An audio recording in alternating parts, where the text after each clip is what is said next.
And we're live! Hello everyone and welcome to another episode of Those Aren't Biscuits. I'm one of your hosts, Jonathan Cadotte, and with me as always, somewhere out on a desert highway, he rides a Harley Davidson. It's Owen Adams.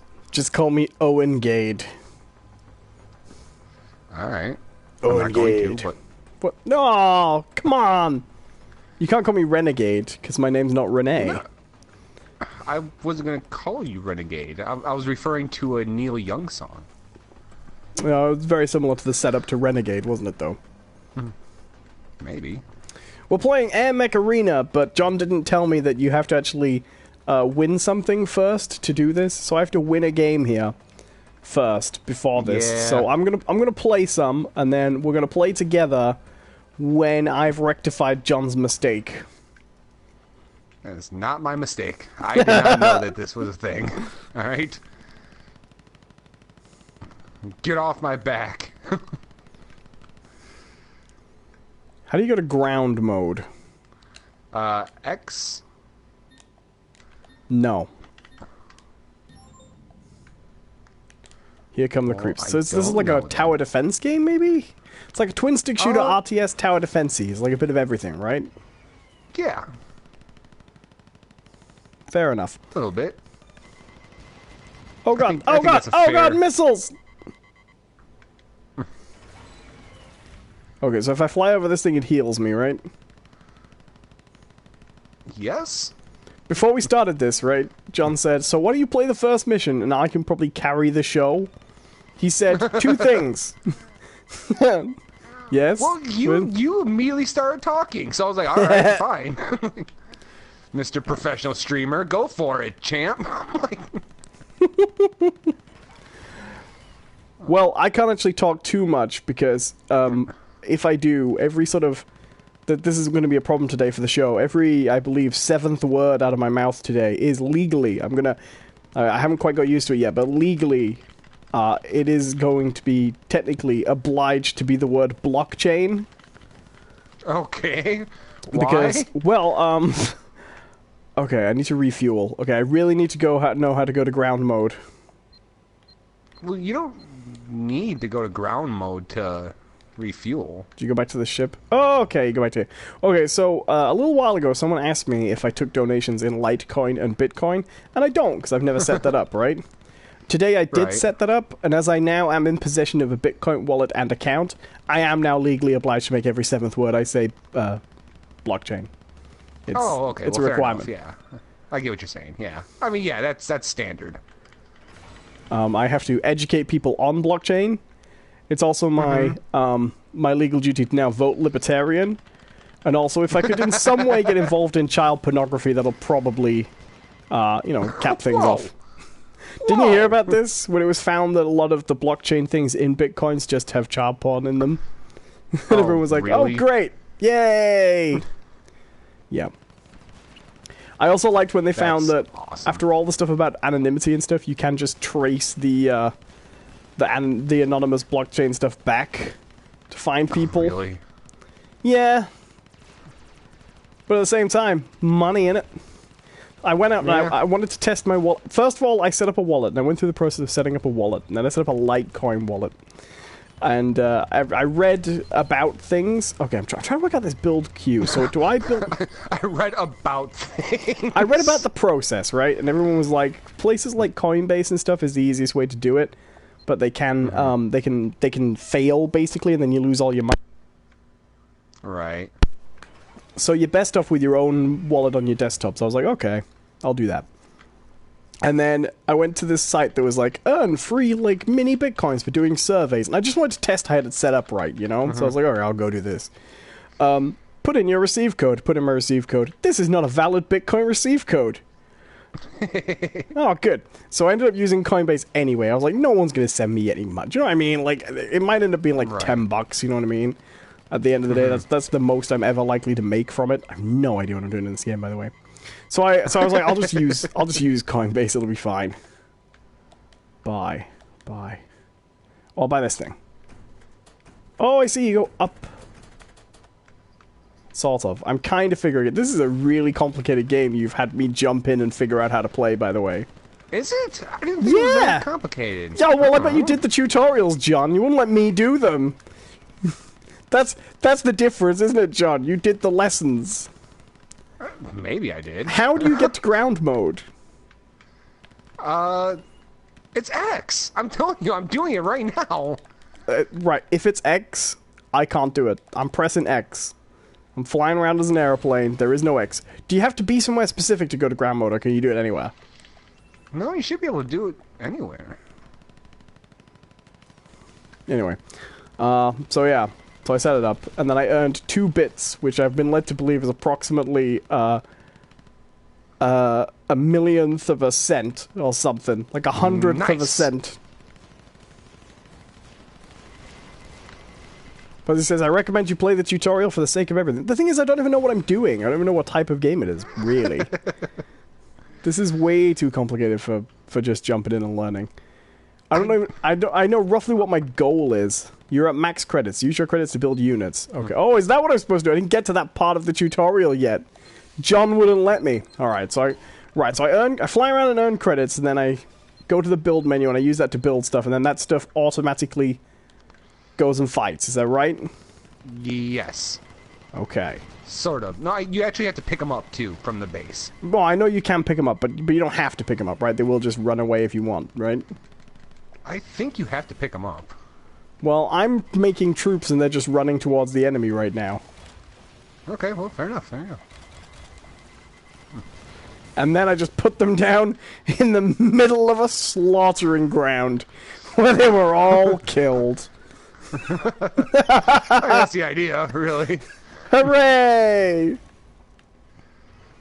Yeah, so I seem to have no ground mode at all here. Nothing remotely approaching that, which is annoying because I can't shoot anything. So I'm just flying around in the air. Try L2 as well. Oh, there we go. No, that does it. It's not X at all, John. It's L2. Well, mine does it with X as well, so... No, mine goes back to flight mode with X. But it goes down with L2. Okay. Which, to be fair, if I just pressed every button, that's fine. But when you're pressing every button, you often don't think of the shoulder buttons, do you? Right. No, I guess not. Alright, no, that works. Podcast! Yay! Back on! So yeah, I accept Bitcoin donations now. Yay! And I figure, like, in about 6 months, those 2 bits will either be enough to buy a house, or I will owe someone a large amount of money for possessing 2 bits. Such is the value of Bitcoin, and its whimsical ups and downs. It's the fun of the market! You're at max credits. Use your credits to build units. Oh, I'd love to. What's this stuff at the bottom? How do I do any of this? How do I interact with this stuff? I don't know. Oh! It's all making sense now. Well, I was hoping that we could just jump into a co-op and, you know, be good. I know. This is great. I don't even want to talk about any of the other stuff we might have to talk about. I literally just want to play this. So you're enjoying it? Well, do you know what? The interesting thing, it seems like just my kind of game as well. I've got this queue. It's like a mile long of units, and it says, you're max credits. Use credits to build units and stuff. But my queue seems to be like full.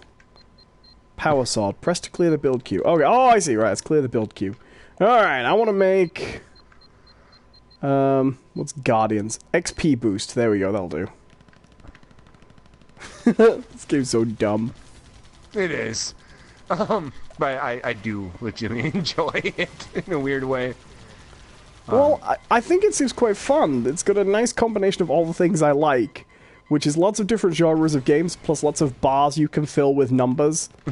Like, what I want is, I just want to play Doom, or, like, or Assassin's Creed or something, but at the same time, I just want a bar, seemingly unconnected to anything I'm doing, to just fill with XP all the time.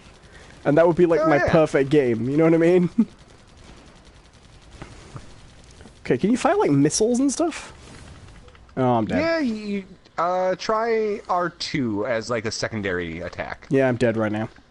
So I was a little bit late today. The reason the show's a little bit late today is because we were supposed to start around 10. But I actually wasn't ready at 10. And the reason for that was I started watching something because I was like, oh, well, I could watch this and we could talk about it on the show a little bit.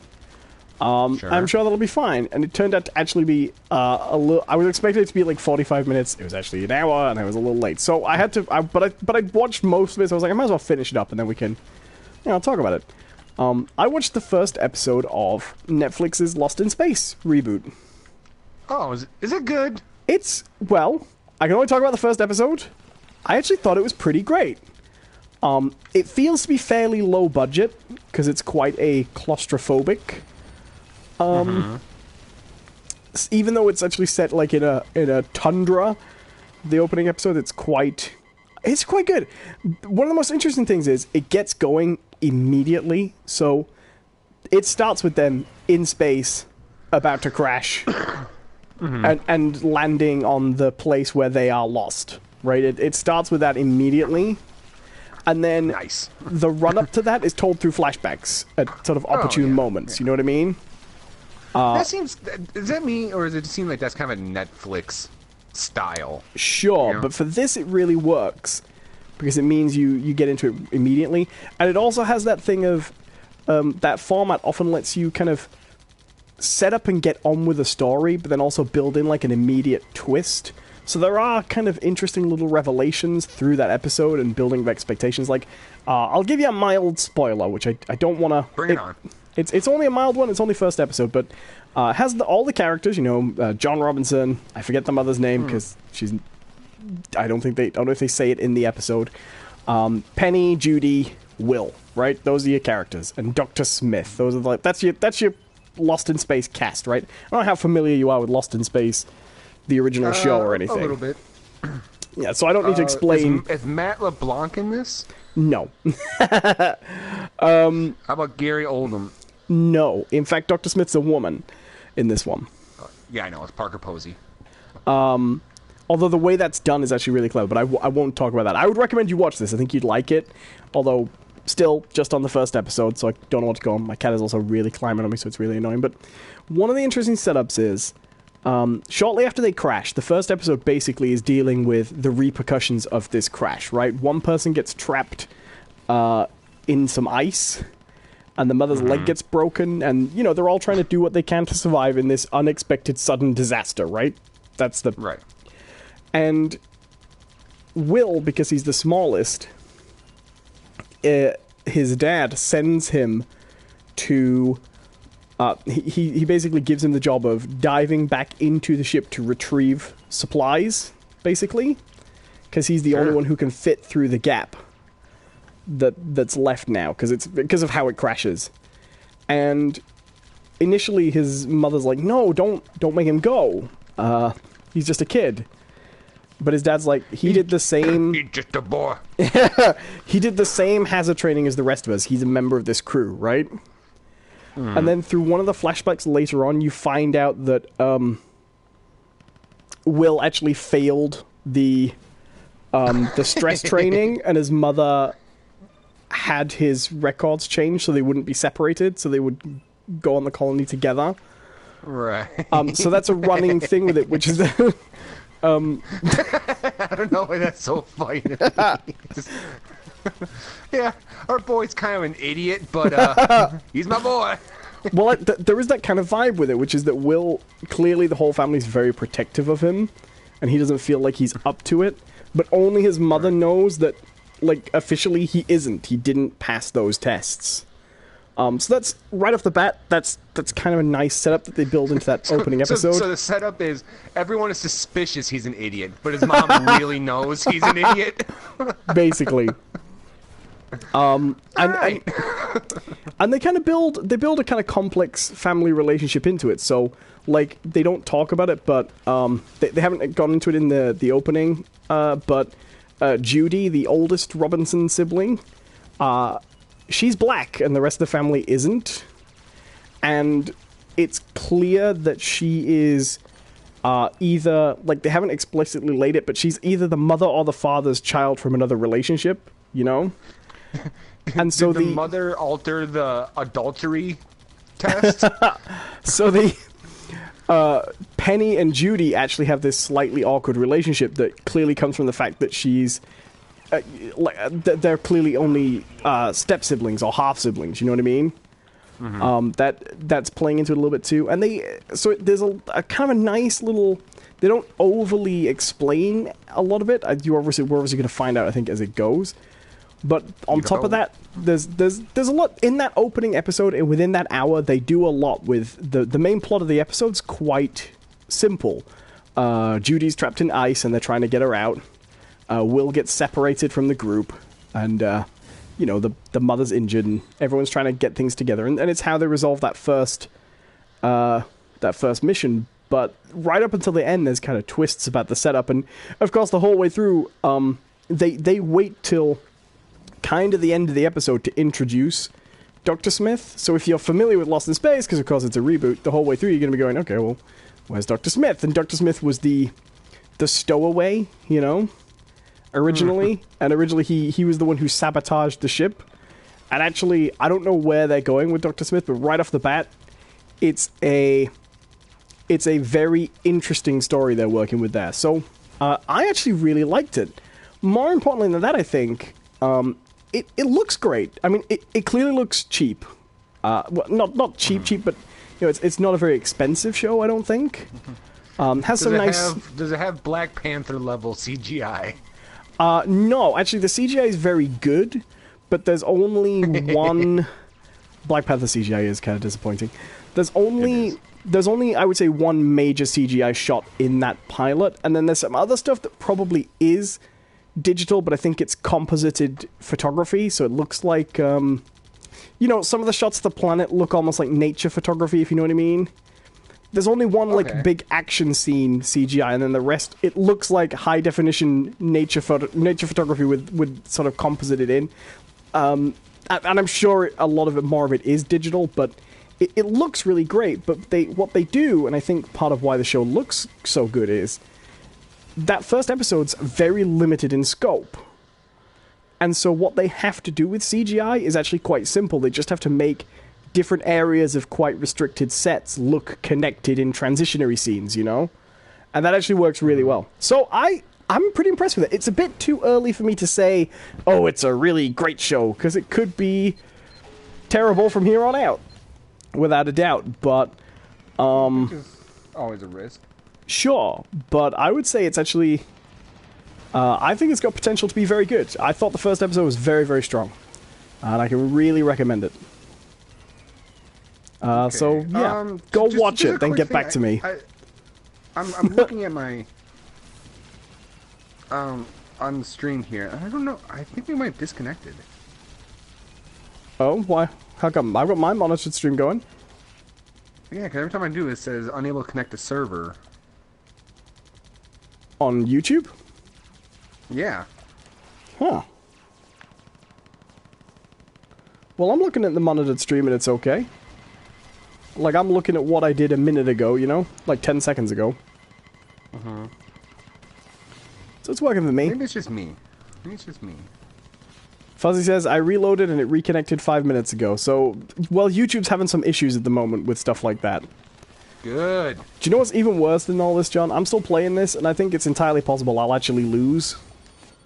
Oh, God, Owen. Alright, if you I'm not taking blame for this. It was you who was like, no, skip the tutorial.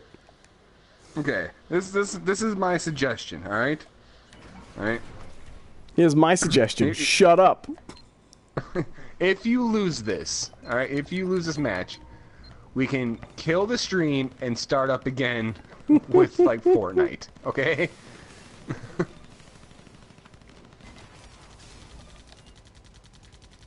Sorry, like, I've built a load of Jeeps. They should be okay. Alright, so, I kind of, a strange thing. I don't know if I want to tell this right now or not. Oh. Well, that went well, then. Good plan, sir. No, why don't you drop out now? Now everyone's interested. Everyone? Well, all right. I Now, can't even tell how many people Fuzzy's are here. interested. Okay, Fuzzy's interested. Alright, fine. Well, I'll do it for Fuzzy. Probably not, but you know. So, I don't know what was going on with me today, but it was just one of those things where felt like I was under a ton of stress. It wasn't necessarily a busy day at work or anything like that, but I was just kind of, very agitated. I was on edge. And I got that thing, and I've had it happen to me before, and I've heard other people mention this before. But I had that thing where it kind of felt like there was a buzzing in my head. Not like a noise, but like the feeling of like vibration right underneath the scalp. Right. Like a vein throbbing or like bees. Oh, okay. Yeah, and I was like, God, it feels like it was like I had like a hive of bees in my head. And so I'm thinking about this, and I'm trying my best not to panic myself with my own theories. Which is something that I've been known to Oh, do. sorry, I just found my my lightsaber and shield. Great. Very happy for you. No, continue telling me about your anxiety. Yeah, so I don't know if you're being serious or not. But so I do the next worst thing. I went online, I googled, and I googled I go, bees in my head. Oh, yeah. WebMD's like, do you have brain bees? What? Wait, what's that? Yes. Beg your pardon? It's a serious condition. Mostly associated with beekeepers. But, I looked it up, and honestly I didn't find nothing like on WebMD popped up, on my search results. So I was like, okay.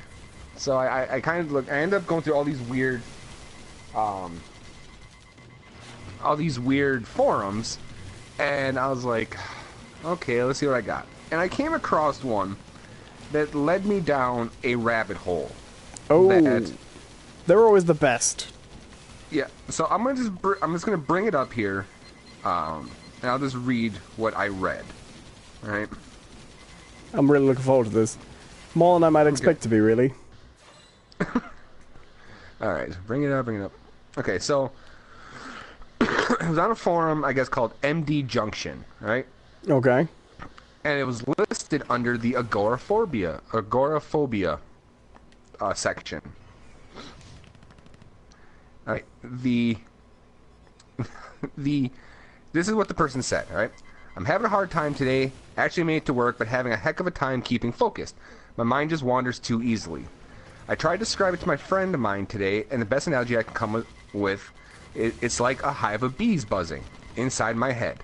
Does anyone else feel like this? I mean, I'm trying to stay focused, but the buzzing is just overwhelming. I'll need an extra long session of meditation tonight.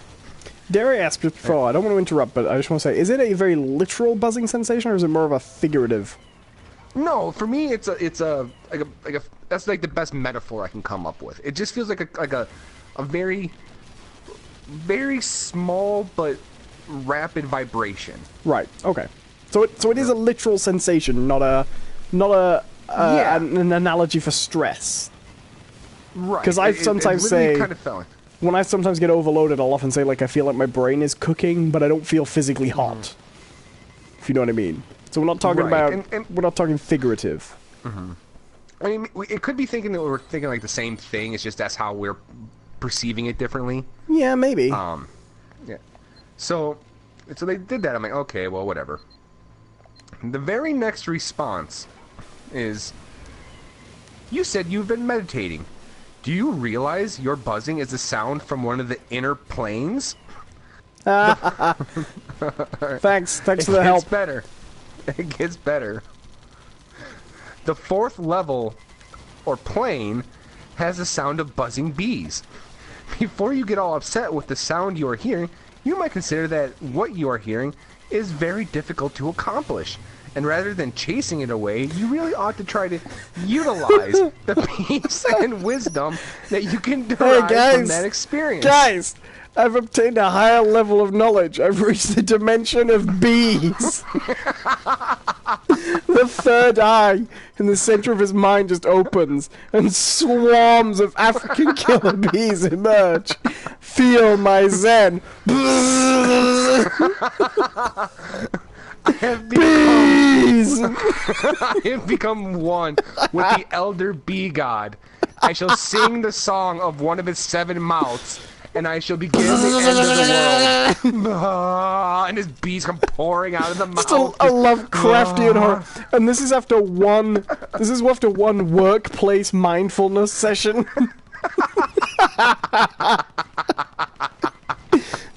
Frank's connected with the bees again. It's this hideous H.P. Lovecraft from beyond horror. And each bee has a full mouth of like normal human teeth. You know? Frank's eyes have become honeycombs.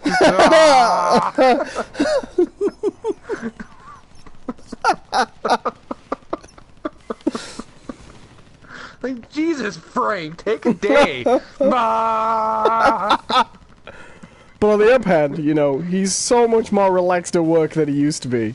You know, I heard Sharon was going to leave him if he couldn't just take off a little more stress.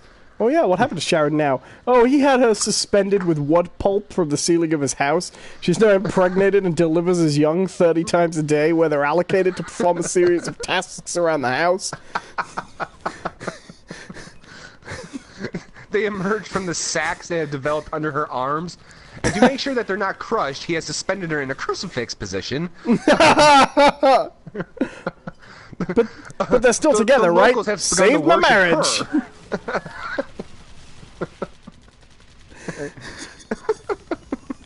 So,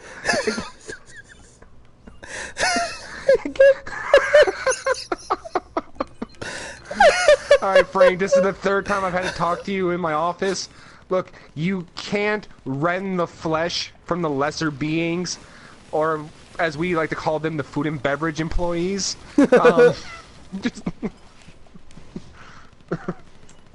So here's the, it's funny, that didn't really pique my interest. I'm like, oh, you crazy bastard. Right. Appropriate response. But then, and then, he adds a reference. Right? He goes, reference. Ekankar, the ancient science of soul travel. The ancient science of soul travel.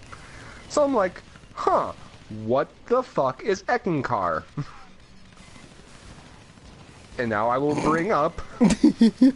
Wait, don't you know, John? It's the ancient science of soul travel. Idiot. Wikipedia.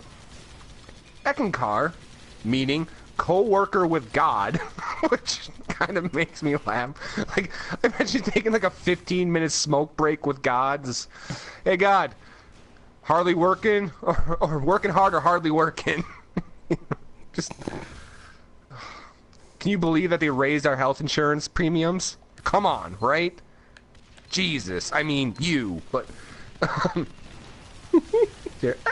Ekankar, meaning co-worker with God, called the Path of Spiritual Freedom, is a new religious movement founded by Paul Twitchell in 1965.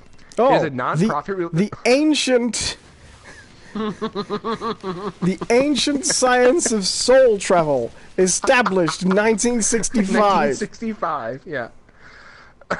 I've got the hang of this game, by the way, now. Like, it's taken me a while to win, but I've actually figured out what I'm supposed to be doing. I get it.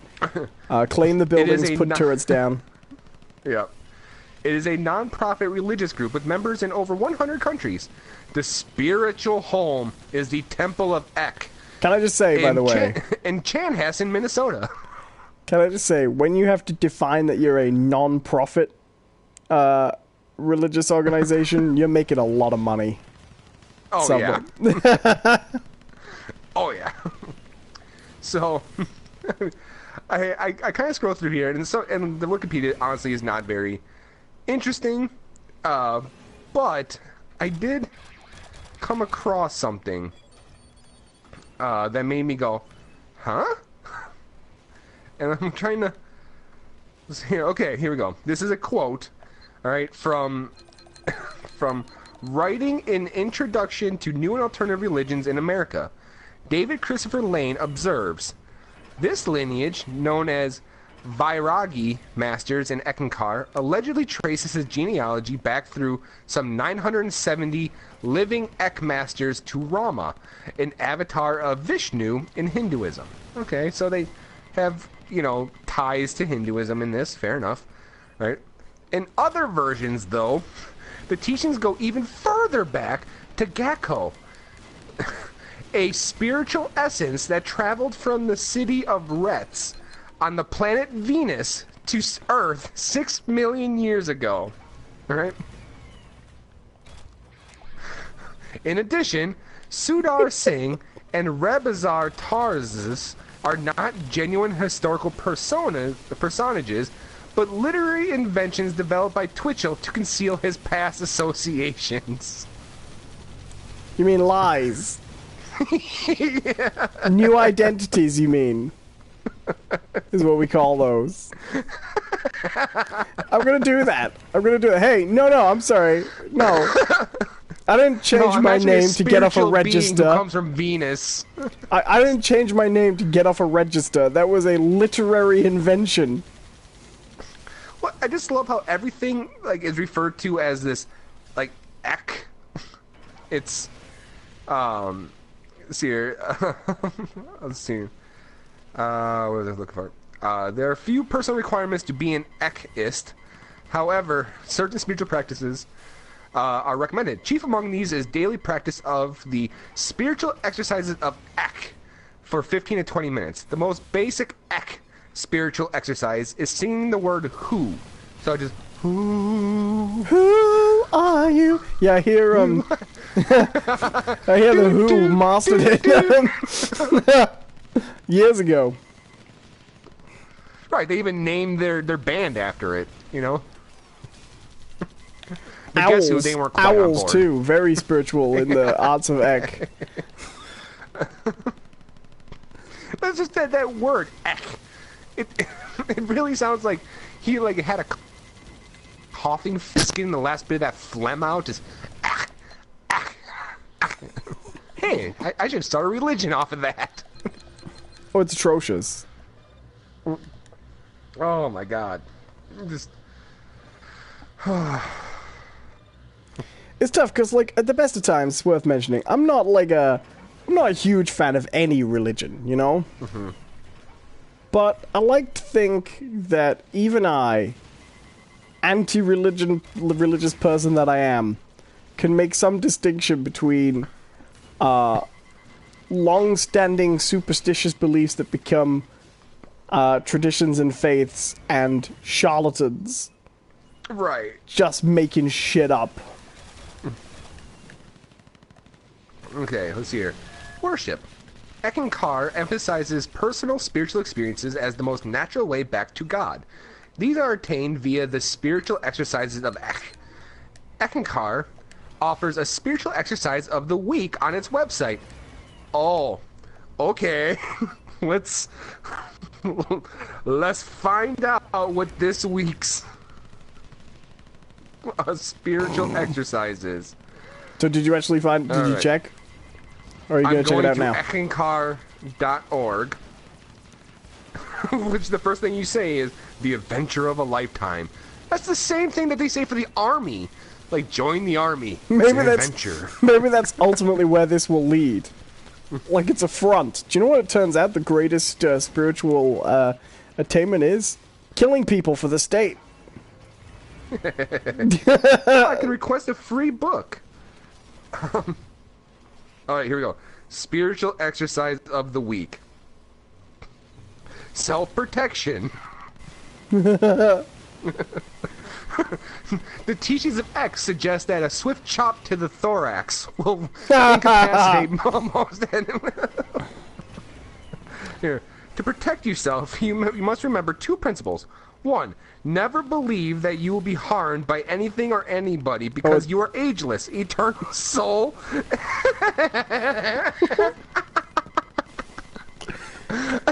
No, foul mugger, thou cannot harm me with thy mighty switchblade, for I am an eternal soul. Alright, okay. Never believe that you will be harmed by anything or anybody because you are ageless, eternal soul. And two, practice fearlessness by never being afraid of anything or letting the imagination run wild by imagining something happening to your body to harm it. What? It's like that's the secret. I've heard a lot of these wacky spiritual beliefs before. If you believe that bad things will happen to you, that attracts the powers of the universe that make bad things happen to you, right? Your thoughts control your fate.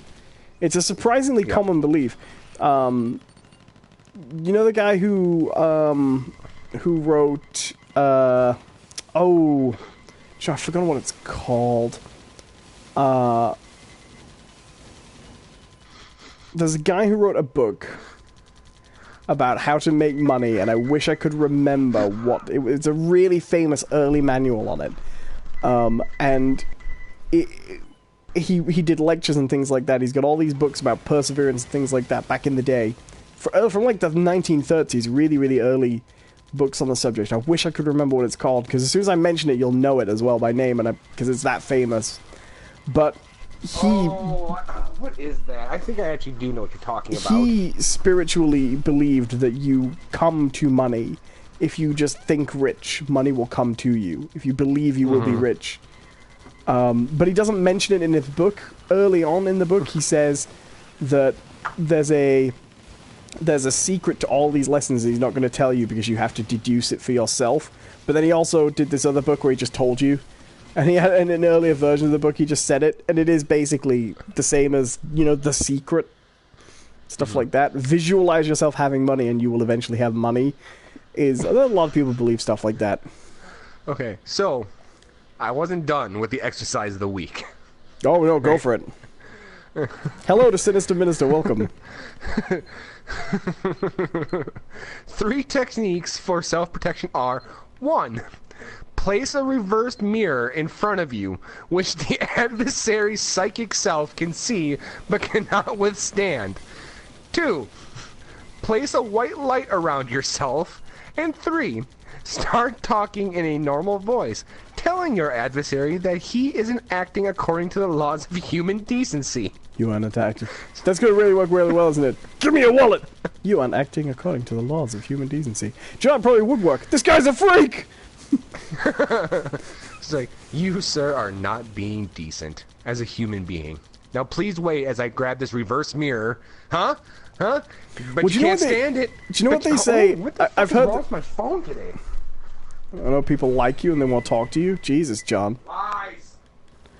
It's like, have you heard this thing? I've heard this advice so often. I don't know if you're back yet. Are you back, John? I can hear you. I have my headphones on. Okay.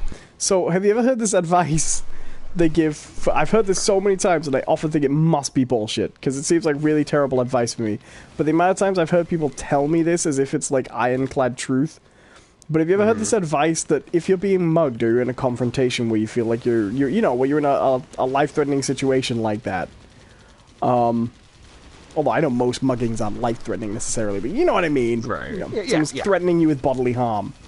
The amount of times I've had people say, do you know what the best advice is, psychological? The thing that gets you out of most situations is, what you should do is just, say something really, really crazy and unexpected, because then psychologically, they don't have control over the situation anymore. So it puts them outside their comfort zone, and then they don't want to attack you because they get weirded out. And I'm like, I'm sorry, but people aren't like game theory puzzles. Do you know what I mean? Right. It's like people have the ability to adapt, where it's like, and the thing is, it's not even like adapting in that situation. It's like, okay, well, I started out thinking I was going to steal a sane person's wallet. Now I'm just going to steal a crazy person's wallet. Right. Or more likely, it's going to go something like, well, this person's crazy, but I'm the one holding a knife, before he does something crazy, maybe I should stab him. Do you know what I mean? Like, Right. There are so many ways that could go that wouldn't go with, well, this guy just said, ooh, I'm a banana. He must be nuts. Let's not mug him. Right. What I think is probably more likely to happen is, okay, you have now agitated the guy with the gun or the knife, who now, in a weird way, fears for his safety. Right. But he's still weaponized. Like, Sinister Minister says, quick, come up with the crazy thing that will throw off a mugger. Oh, I don't know. hey, I host a weekly pop culture talk show. Just go, Jeremy, it's me, mother! Yeah, no, crazy thing that will throw off a mugger. You are not acting decently as a human being. So says, I am an immortal soul who cannot be harmed by your feeble knives. Right. I mean, the thing is, I get the feeling that the guy who wrote that is also like a fan of our show. So he was all like, "Oh God, what should the exercise be?" Well, the Biscuit Boys have been talking about Highlander lately. I am immortal. And only by the fell of a sword and the falling of a head, you know? Right. This is why, like, something really bugs me about people with wacky spiritual beliefs when it's always written off as harmless. Because, in my opinion, if you encourage people... This is completely harmful. Like, if you encourage people broadly to believe things that aren't true about the nature of reality, it often leads somewhere bad. And a really good example of this is, there's a guy who plays in a soap opera in Britain, right? And he plays a really boring, like, middle-aged, middle-class, uninteresting... That's the role he plays, right? Which is always interesting, because he has a lot of really wacky old 1960s spiritual beliefs. And he was involved in this scandal recently, when the guy Jimmy Savile, I don't know if you heard about this, who was a children's entertainer who turned out to have a long history of abusing kids.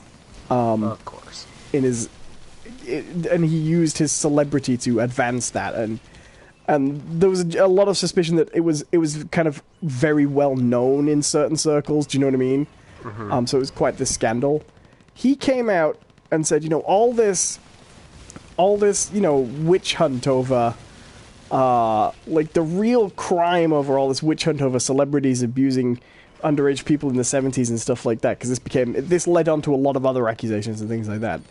What people don't understand is that there's no such thing as a child. Kids are like immortal adult beings who've been around for thousands of years and been reincarnated over and over and over again. So, Oh, good God. And I'm sorry, but if you believe that souls are immortal and nobody's on this earth the first time, and that you're an immortal being with access to wisdom that you can tap into, and that childhood's just sort of a period of forgetting what you've learned.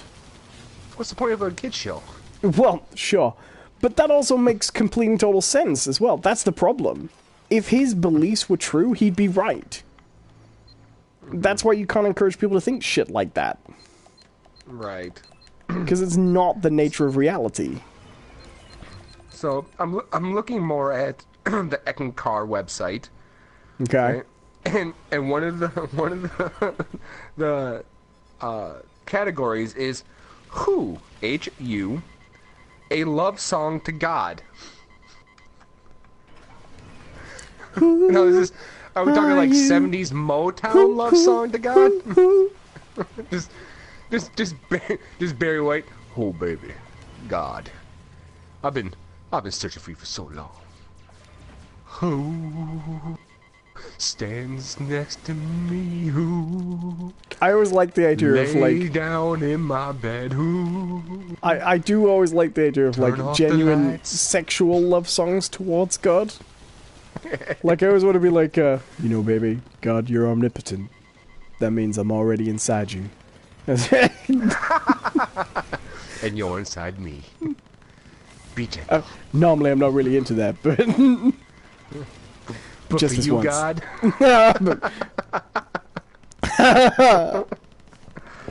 Oh god. Okay. Ooh, the sound of the soul. That's a new one to the list of uncomfortable questions to ask religious people. If God's everywhere, does that mean he's in your anus? And if God's male, as you're always saying, because he's the father and stuff, does that mean technically you've had sex with a man? Oh, this got offensive real quick. Let's see here. Experience who? The sound of soul. Oh, baby. Aretha Franklin. Just my imagination once again. Running away with who? Ooh.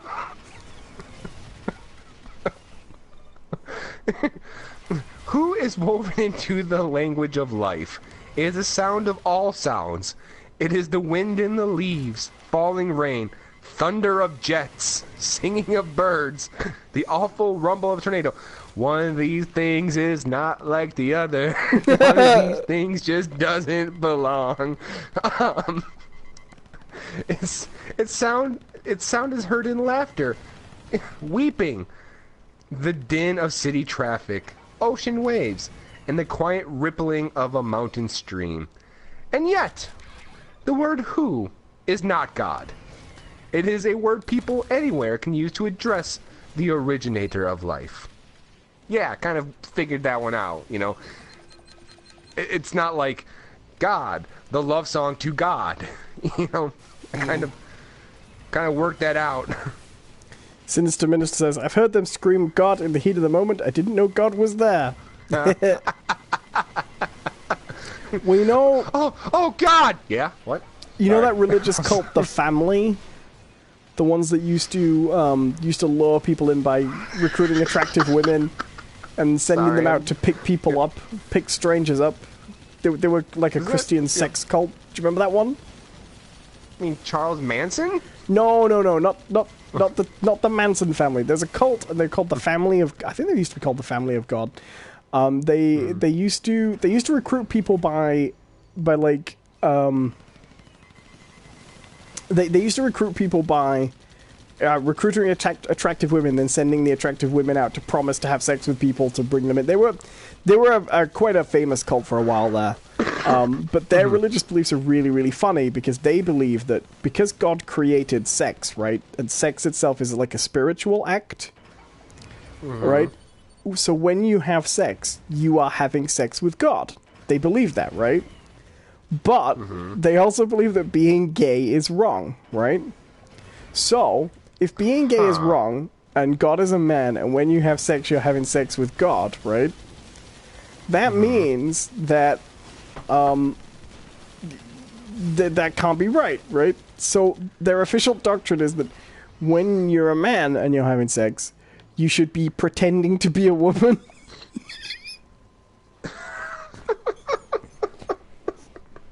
You should try and think of yourself like that, which is so dumb. Which is also considered a sin in some... Right, but it's such a stupid way to get around bigotry. Okay, so here's the system God has designed, right? He wants to have sex with you, all of you, every time you have sex. But he doesn't want to have sex with no dudes. So... when you do that, you've got to pretend no homo. Right. And that's what they think God is. They think God is a guy who needs to have sex with all of his creations, but they have to pretend to be girls if they are men, because that's God's not into that. Which is a really weird, like, position to take, right? Oh yeah, absolutely. So I thought, okay, let's figure out what this Song of Who actually sounds like, you know. And so I look up. I know how it goes. It goes the song. Sorry. I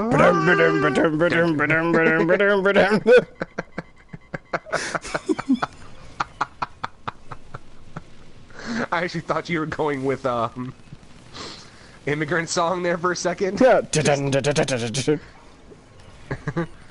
Okay, so I searched up the Song of Who, and I got my results are the top 5. All right, is Who Chant 1 hour contemplation, Who Chant 20 minutes, the Who song, Bryan Adams Everything I Do. What? Yeah, that's.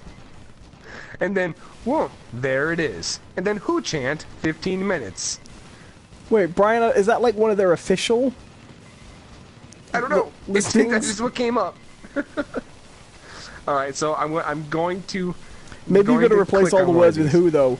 Who, who, who, who, who, who, who, who, who, who. Oh, that's really hard to do, actually.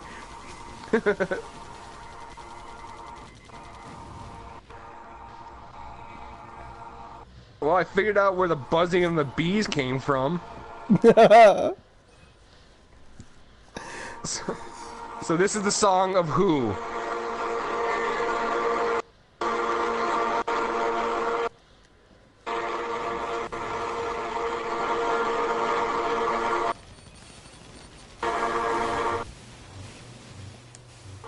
God. Ah. Is your phone still going? Fucking. No, I turned it off. It's in there now, though. Where? I think that's how we get indoctrinated. I think that's literally the sound that the Reavers make in the Reapers make in Mass Effect.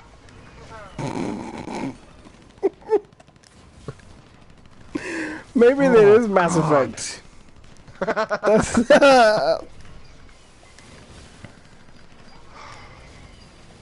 Oh, I hate this game. Every time I take one of these damn things, they go and take the other one, and then I'm screwed again.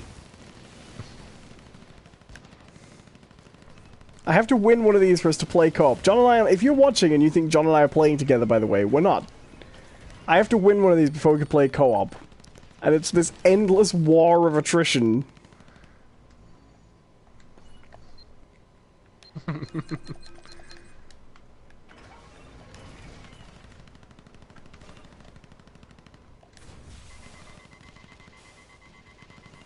So sorry. Not enough.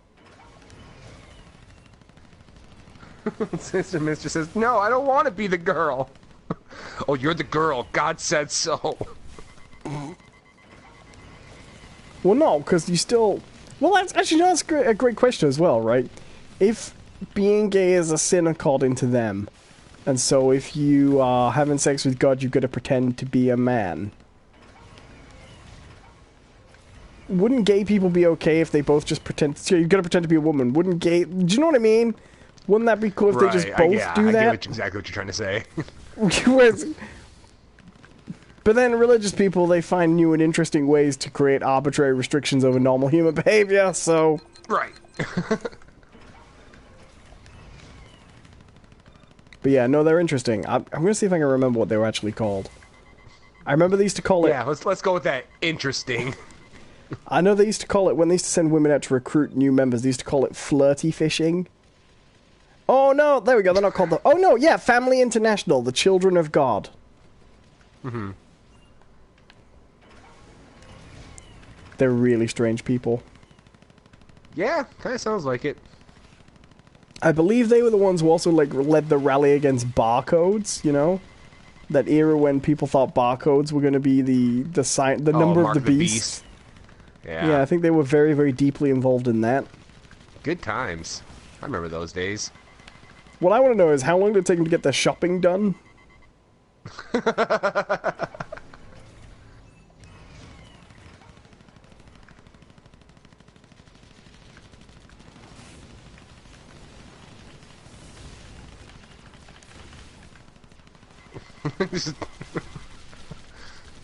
No, don't scan that. Don't scan that. Just tell me what it costs. Yeah, I'm not really talking right now because I may have turned the tide on this stupid battle. Yeah. Get him, Owen. The Family International is a cult that started in 1968 in Huntington Beach, California. It was originally called Teens for Christ. Yeah. And later gained notoriety as the Children of God. It was later renamed and reorganized as the Family of Love, which was eventually shot to the Family. Pardon me. It's currently called the Family International. Which is funny, because when I was a kid, we had a show called The Family Ness, and I wonder if they're related. The Family Ness... The Family Ness was a show about Loch Ness, and all the different family members of the Loch Ness Monster that lived in the loch. It would have been a very different show. They all had names like, you know, Loveliness and Happiness and Sportiness, you know what I mean? Oh, jeez. It was a very bad pun. Horrible. Oh, it was a good show. For a kid's show, you know? Mind you, it was no Penny Crayon. No what? Penny Crayon, damn it! I don't know what that is! It was one of my favorite British cartoons. It was about a girl who had a magic pencil. Funnily enough, not crayons. And things she would draw would come to life, so she would, like, draw things to get out of situations. But it had this amazing theme tune. Penny Crayon can draw anything she wishes, like birds and snakes and aeroplanes and plates of chips and fishes, which is great because she could draw, Are you making like... this up? No, it's real. I feel like you're making this up. She could draw, like, aeroplanes that would come real and all these different... and dolls, magic dolls into different places and all this stuff, right? But the theme song was like, what should be like a 1-2 punch of things Penny Crayon can draw? I don't know, fish and chips? Don't know where we'd get some of that. It's not like, particularly back in the 80s, you couldn't get it on the corner of every street for like 50p. No, Penny Crayon. It's good. Yeah, I'll take your word for it, man. Look, we had to get the good theme songs wherever we could get them as a kid. We didn't have great ones. Clearly. It was that and Poddington Peas. Which, funnily enough, had a very similar gimmick to the Family Nest. The Poddington Peas was the Poddington Peas is a really great setup for a show. It's about a garden inhabited by the peas who live in the town of Poddington. And they were all named after, like the Family Nest, they were named things like Happy and Grumpy, and there was a bad one called Black Eye Pea, funnily enough, but no relation to the Black Eyed Peas because it predated it. And that had a good theme tune. Down at the bottom of the garden, do-do-do-do, among the birds and the bees, do-do-do-do-do, there live a lot of little people, they call the Poddington Peas. But they were all peas. British TV shows were like that. They were like, what if we just had a town of people and they were all just peas? If you think that's worse, there's one very similar where they were all shoes. And it was called, like they were trying to think of a really great name, it was called The Shoe People. Good God. Look, I'm not suggesting that American entertainment was necessarily better. But it might have been. To be fair, a lot of these shows were young kids shows, you know?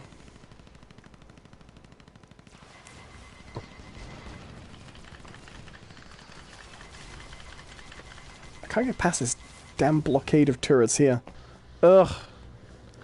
Like, I like this game, but I'm achieving nothing. Like, I'm no closer to winning than we were when we started the show. And neither are they. Like, I'm just... Have you resorted to the tactic of buying a bunch of stuff, of units, and then just going over and just carrying them over to the front line? Oh yeah, all the time. That's what I've been doing the whole time.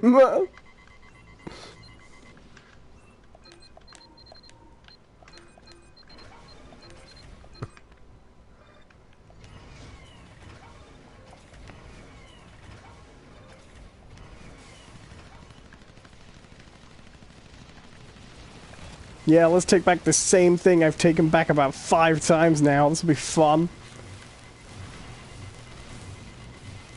It's like someone made a game out of the last 5 minutes of a Command and Conquer round. Fuzzy says, I have a feeling a single game is not supposed to take an hour. I don't remember taking that long for me.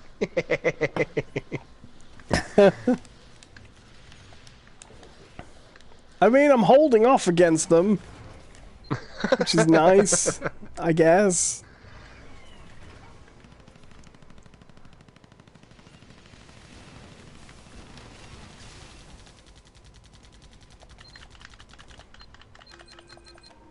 I'm gonna build some of these jeeps. Trying to remember to use my lightsaber too. Yes, can't forget the lightsaber.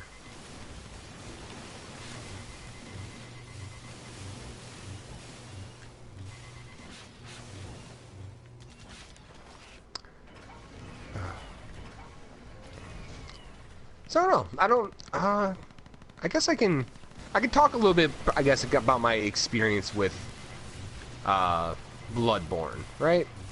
Oh, sure, if you want. Because that's kind of a new thing since we last did our proper show. I played a little bit more Bloodborne. Oh, fair enough. How far are you, would you say, now? Well, I have defeated the cleric beast, and now I'm just kind of in that like space now where I kind of have to just figure out where to go, you know? Honestly, yeah. Yeah, this is where the game kind of opens up as well. Like, there are alternate routes a little bit. Not too, you know, and you'd pick which direction to head. And there is no right way to go until you found you can progress no further, you know? Right. And, yeah, I don't know. I think I told Owen a bit about some of my, I guess you would say, gripes with the game. And, yeah, the game hasn't been doing a lot to alleviate me of some of these gripes. Which is fair, like, I don't expect it to, you know, cater to my whim. I mean, it's a very real thing that, maybe it's just not my game. You know, just... Right. You know, I can accept that. Cue a long explanation of why he can't accept that. I feel like you know me. No,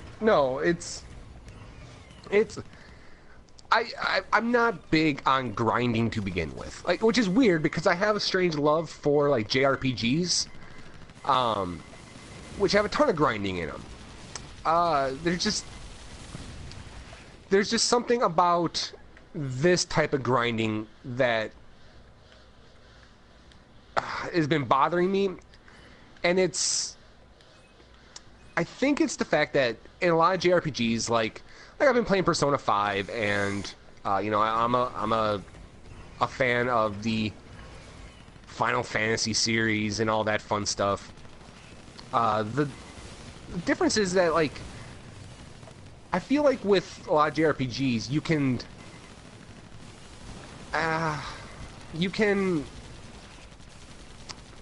the grinding is very mindless. Right. You know, like, okay, I know I have to get up to, like, this level, so I have to, you know, I'll head to this area, and I'll run around for a while, get as many random battles as I can, and then I can, you know, cruise through them pretty quick, and, you know, and that's that.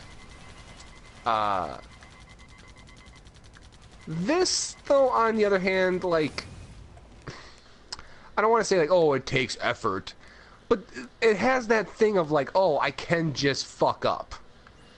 Yeah. And now I'm boned. I lost all my souls, or, you know, I lost a bunch of progress, and now I have to go back. Sure. And it's just, it's one of those things where, like, I don't necessarily mind grinding when there's not really a,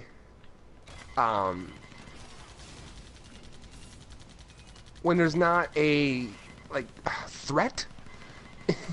Like, to me, I feel like grinding is more or less like the penance I have to pay to move on because I didn't. I'm curious though, like, what would you define as grinding? Like, what are you trying to achieve by grinding in Blood Bomb? Because I think you might be overemphasizing the grinding. Like, I think there's a. I think there's a. The reason why I think that there's such a big grind in Bloodborne is it does go into how I play games. I was explaining this to Owen the other day, but for me, you didn't answer my question though. Well, no, I am answering. If right. You know, just let me answer. All right, you son of a bitch. I'm willing to bet so much this doesn't end in an answer to my question. But carry on. No, fuck you, man. Answer it then. You answer it. All right? You think you're just going to assume my answer? Go ahead. Just answer. Just go ahead. Why am I here? Why am I part of this? Go on. Chat away. No, because I explained it to Owen the other day, is that, to me, like, I get through the first section of the game, right? And when I played it on my own, I got through that first section. My first time, no real big problem. I just went through, killed everything, took my time, got through. Then I get to the cleric beast, and I'm doing damage and I'm dodging and stuff like that, but I'm doing so little damage that it's a point where I realize I'm going to be here for 45 fucking minutes fighting this thing. And that's just what the game expects me to do. And so I'm like, okay, well, no, this clearly isn't for me, right? I just can't bring myself to do that. But I have to be honest, I don't think the cleric beast. I think you can defeat the cleric beast in significantly less time than 45 minutes first time without leveling up. I'm not saying I am capable of doing it. I'm saying it's possible to be good enough at the game to not do that, to not just have to whittle its health down slowly.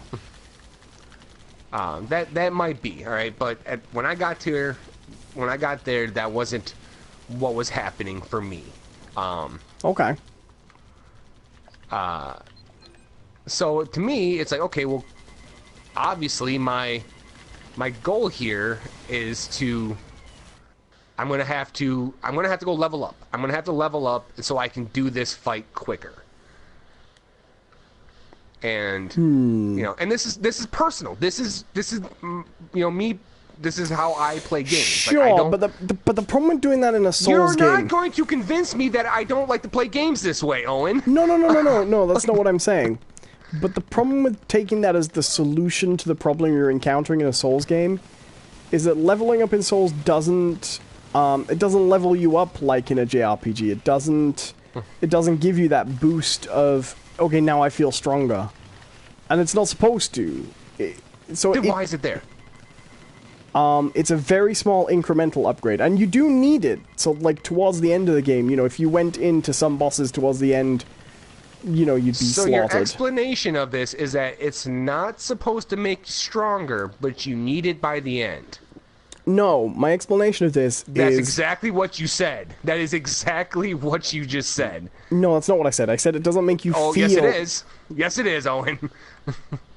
No, I said it doesn't make you feel stronger by leveling up, and it doesn't. You don't... If you level up in a JRPG, you feel immediately stronger, right? Going from... I mean, less so later on, but, you know, going from one level to the next will usually give you a boost in stats that's noticeable, right?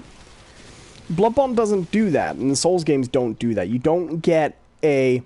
Now, you'll feel the difference between being, say, level 10 and level 50, but you won't feel a huge difference between being level 10 and being level 11, right? In fact, you won't... The difference is so negligible, I would say it's not perceptible. But I don't... I don't feel the same way about JRPGs, though. I don't think that one level makes me feel incredibly stronger. I didn't say incredibly. I said it's noticeable. It's I not. wouldn't even go that far. I just am. Okay. And I'm telling you, as I've been playing Dark Souls, I do feel stronger when I level up. Like that, I do feel that. It's like what you're suggesting is that I'm not going to feel that. That's not my experience with the game. My issue with the grinding is not that I don't feel stronger. No, I'm not saying that. Okay, carry on. Okay, change what you're going to say again. All right, fine. Say what you want. Carry on. No, what I've been trying to say I just won't bother. I won't bother trying to clarify my point so it makes more sense. Because then you'll just accuse me of change. Well, what's the point? No, fine. I won't bother trying to clarify it. Carry on. Just you talk. I'll try and get past this level. Okay. You don't like what Bloodborne, and you're not interested in my input on it. Fair enough. That is not what I've been saying. I'm sorry if you're getting upset with this, but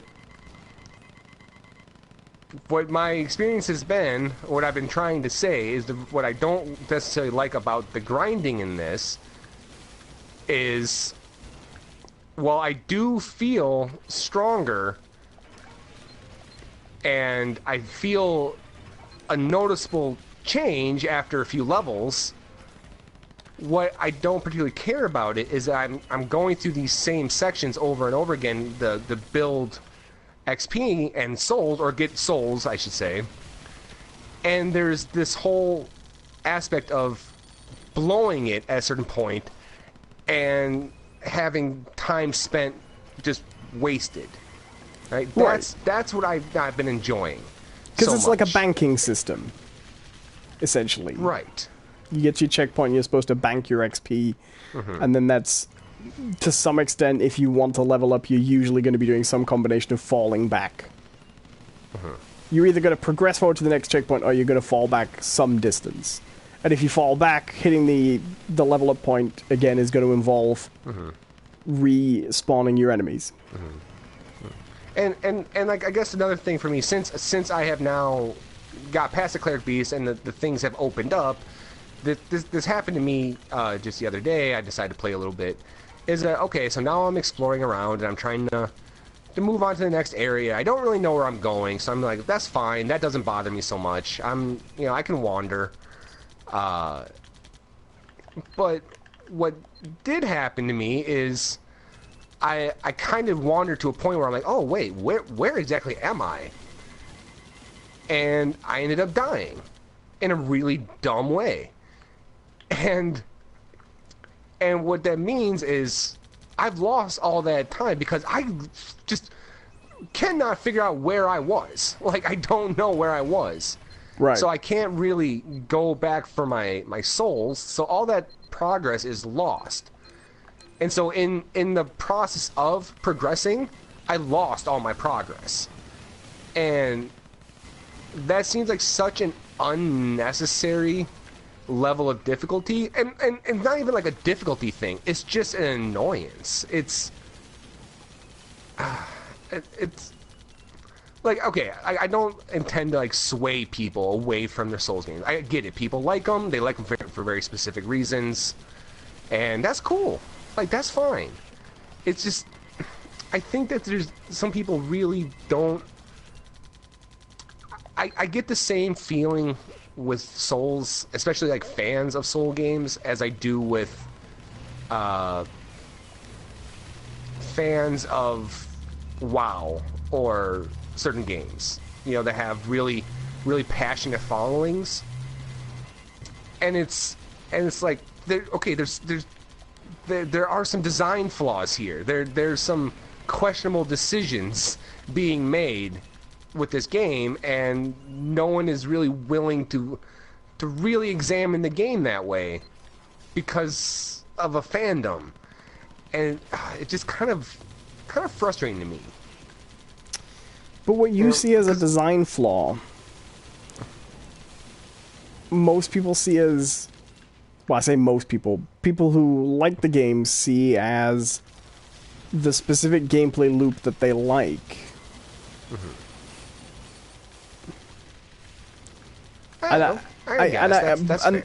That's not true of all design flaws. Do you know what I mean?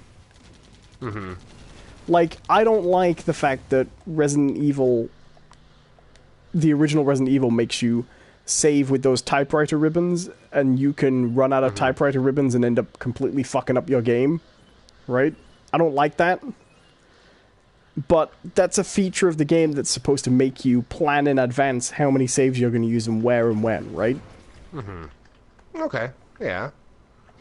And with Souls, the thing you're talking about, the thing that hit you, that's supposed to remind you that venturing off the beaten path is potentially going to get you lost. And that your route, and learning your route, and learning the most efficient routes through an area. Because for me, Souls is much more about route planning than anything else. That would suggest that there is a beaten path. Well, okay, but... Well, okay, let me rephrase that. Or change what I'm saying.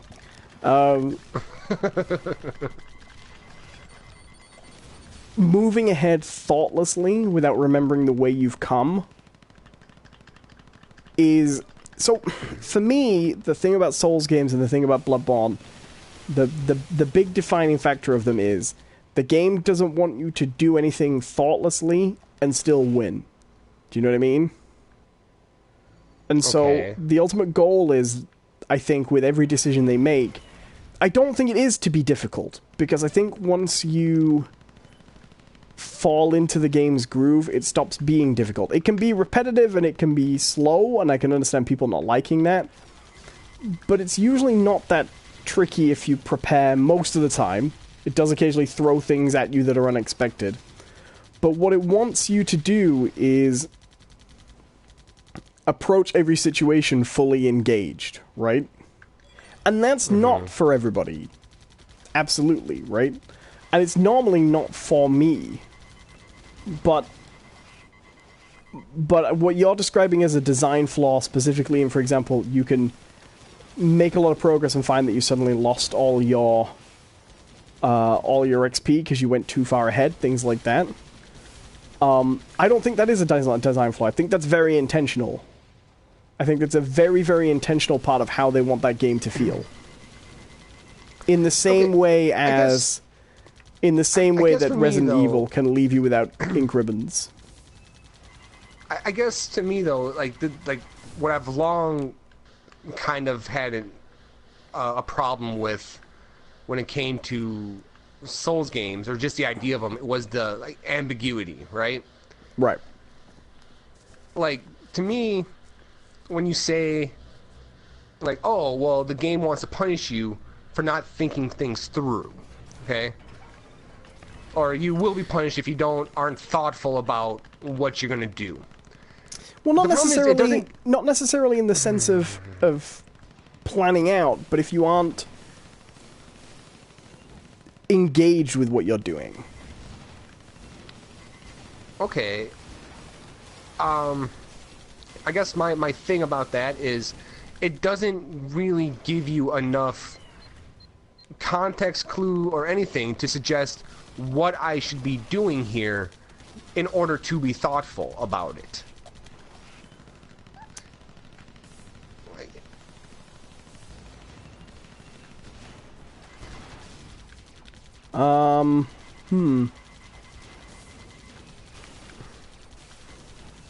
Sure. And that's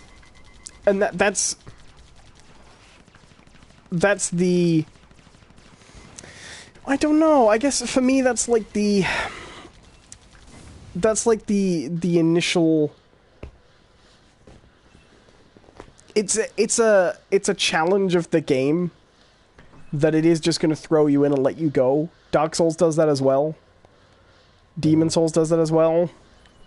It's a challenge that it's not going to over-explain things to you, or even often it's not going to give you a direction. I mean, Demon Souls is a little different, but basically Dark Souls, Dark Souls 2, Bloodborne, Dark Souls 3, they never give you a direction, right? Nobody ever tells you, go here, do this, achieve this, ever, right? Right. And that's that's going to be a problem for some people and going to be a hindrance, and I accept that. But that's like to me, like just from like a story point of view, you know, or just thinking about like, okay, what is, you know, life like in this city, and sort of thing, and you know, you look around, it's like, oh wow, they have these amazing structures all around you, these giant spires and these Victorian architecture or Gothic architecture, I should say, and it's, you know, there's some like technological wonders around you, and like, oh, look at these bridges that they build that are suspended a million miles above a cavern. It must have took some like engineering genius to figure out how to do this, all this stuff. No one fucking drew a map of the city. No one. right. No one drew a map. But this is a game without a map. Right, but I'm just saying, it's just like so much of my issues with the game, because I actually kind of enjoy it in weird ways. Like I kind of like the combat. I like the deliberateness of the combat. I like the animation precedence or priority. I like that. I do enjoy that feel. Like it has a very similar combat as Horizon Zero Dawn. You know, you can very easily get yourself killed in that game if you get yourself caught up in a heavy swing or something like that. Right. Right. I do enjoy that. So it's one of these things where it's like there's something there. There's a game here that I want to enjoy, but it's like they're just like, okay, we're going to leave out these things for the sake of, I don't want to say difficulty, but to make our game a challenge rather than finding a challenge with gameplay. Right? They chose to omit things to create challenge rather than add it to a gameplay standpoint. Well, right? With the mechanics. But that only... But they aren't omitting anything, really, in a sense. The problem with that is it suggests that if you don't put a story in, you are somehow, or a narrative...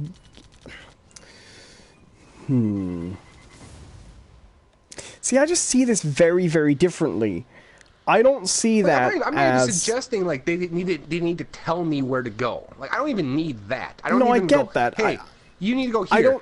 I just need to know where the fuck I am. Like, and that's my like, right. That's something that's kind of been bothering me. But that ties into, and this is what I meant when I was talking about Dark Souls when we were talking about it with the plot, about how it's mechanics driven, right? Not narrative driven. But that ties into the fundamental thing, which is you're supposed to... Well, I say you're supposed to. I don't think you're supposed to do anything. If you like to do it one way, you can do it one way. If you like to do it another way, you can do it another way. But I think the idea is that you're supposed to learn routes and create shortcuts, right? That's the... And if you have a map that just gets you through the route, yes, that probably won't change the game experience individual route by route, but you're not going to learn and plan your routes in the same way. So the idea is that the first time through, you're not going to know where the hell you're going, right?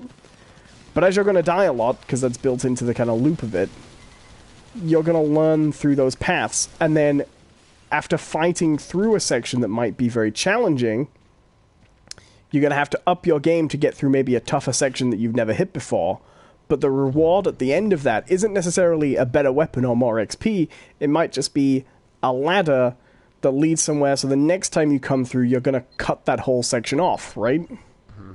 Okay, and that's a fair point, all right? I can see how that is rewarding. Like, okay, great, I know how to get through. My issue is, now, if you want to look at that, my caveat, or my, I don't know how you want to say it, the design of the game, the actual graphics of the game, don't lend themselves to making that a priority. Okay, how so? Things just blend in together.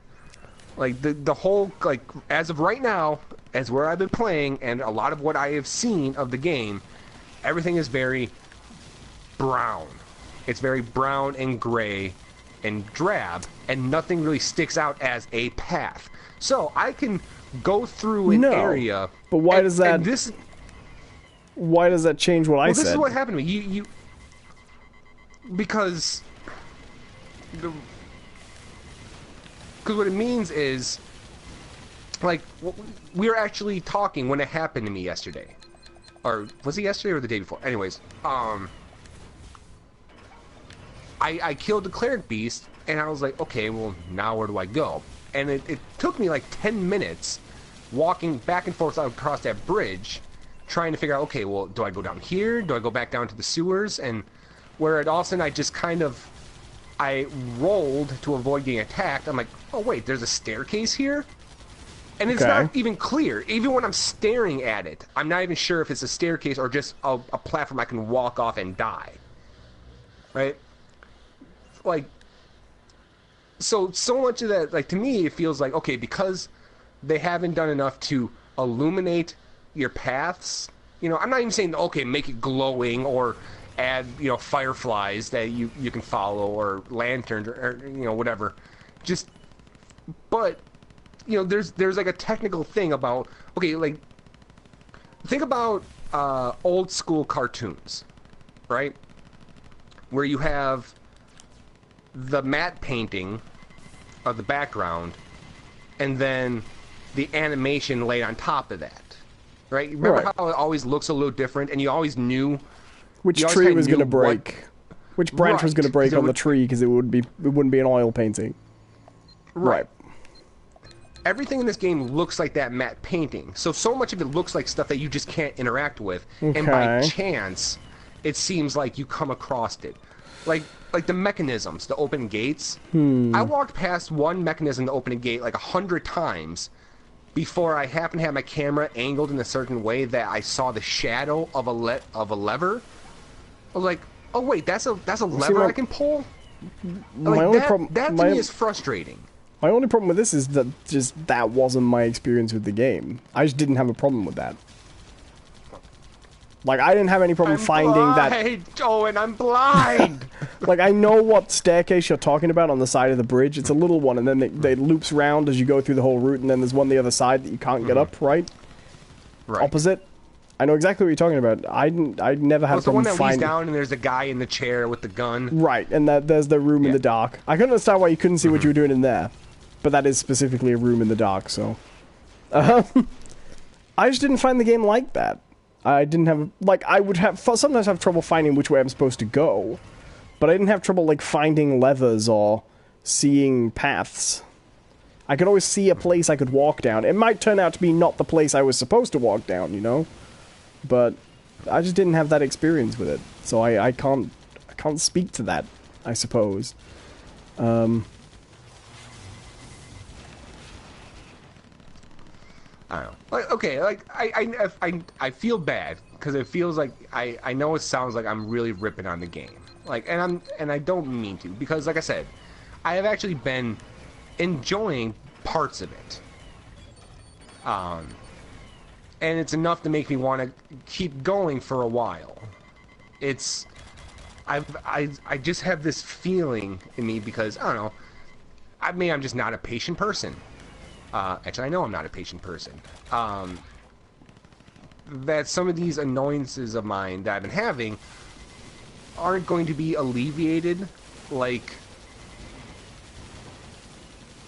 they do in most games. Okay, like Persona 5, alright? There is a bit of the game that really annoys me. That it's when you encounter new enemies, you kind of have to go through this same cycle every time with them, where you have to hit them, hit them with attacks one at a time with a different element to figure out what they're weak to, right? Because the basis of the game is figure out enemies' weaknesses, encounter battles, and then hit them with the weaknesses, and then they'll mix and match enemies, so it's like, okay, well, these two are weak to fire, but they absorb ice, and the enemy in the middle is weak to ice, but absorbs fire.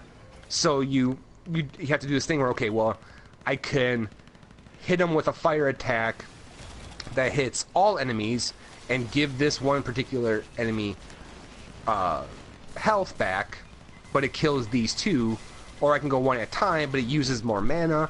You know, it's a kind of a puzzle sort of thing, but you have to go through this process every time you meet one, where you go one at a time, blah, blah, blah, blah, blah, blah, blah, until you figure out what the weaknesses are. It's annoying, and it's tedious, but the game alleviates that at a certain point by just making you stronger, and your attacks being way, way stronger.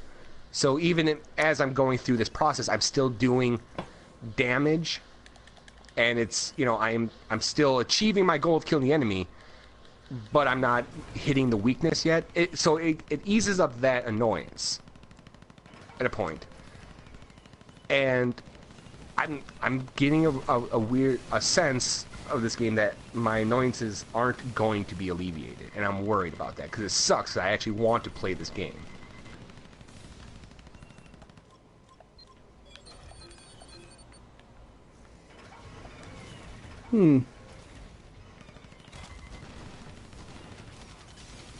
I suppose what bugs me about this conversation is,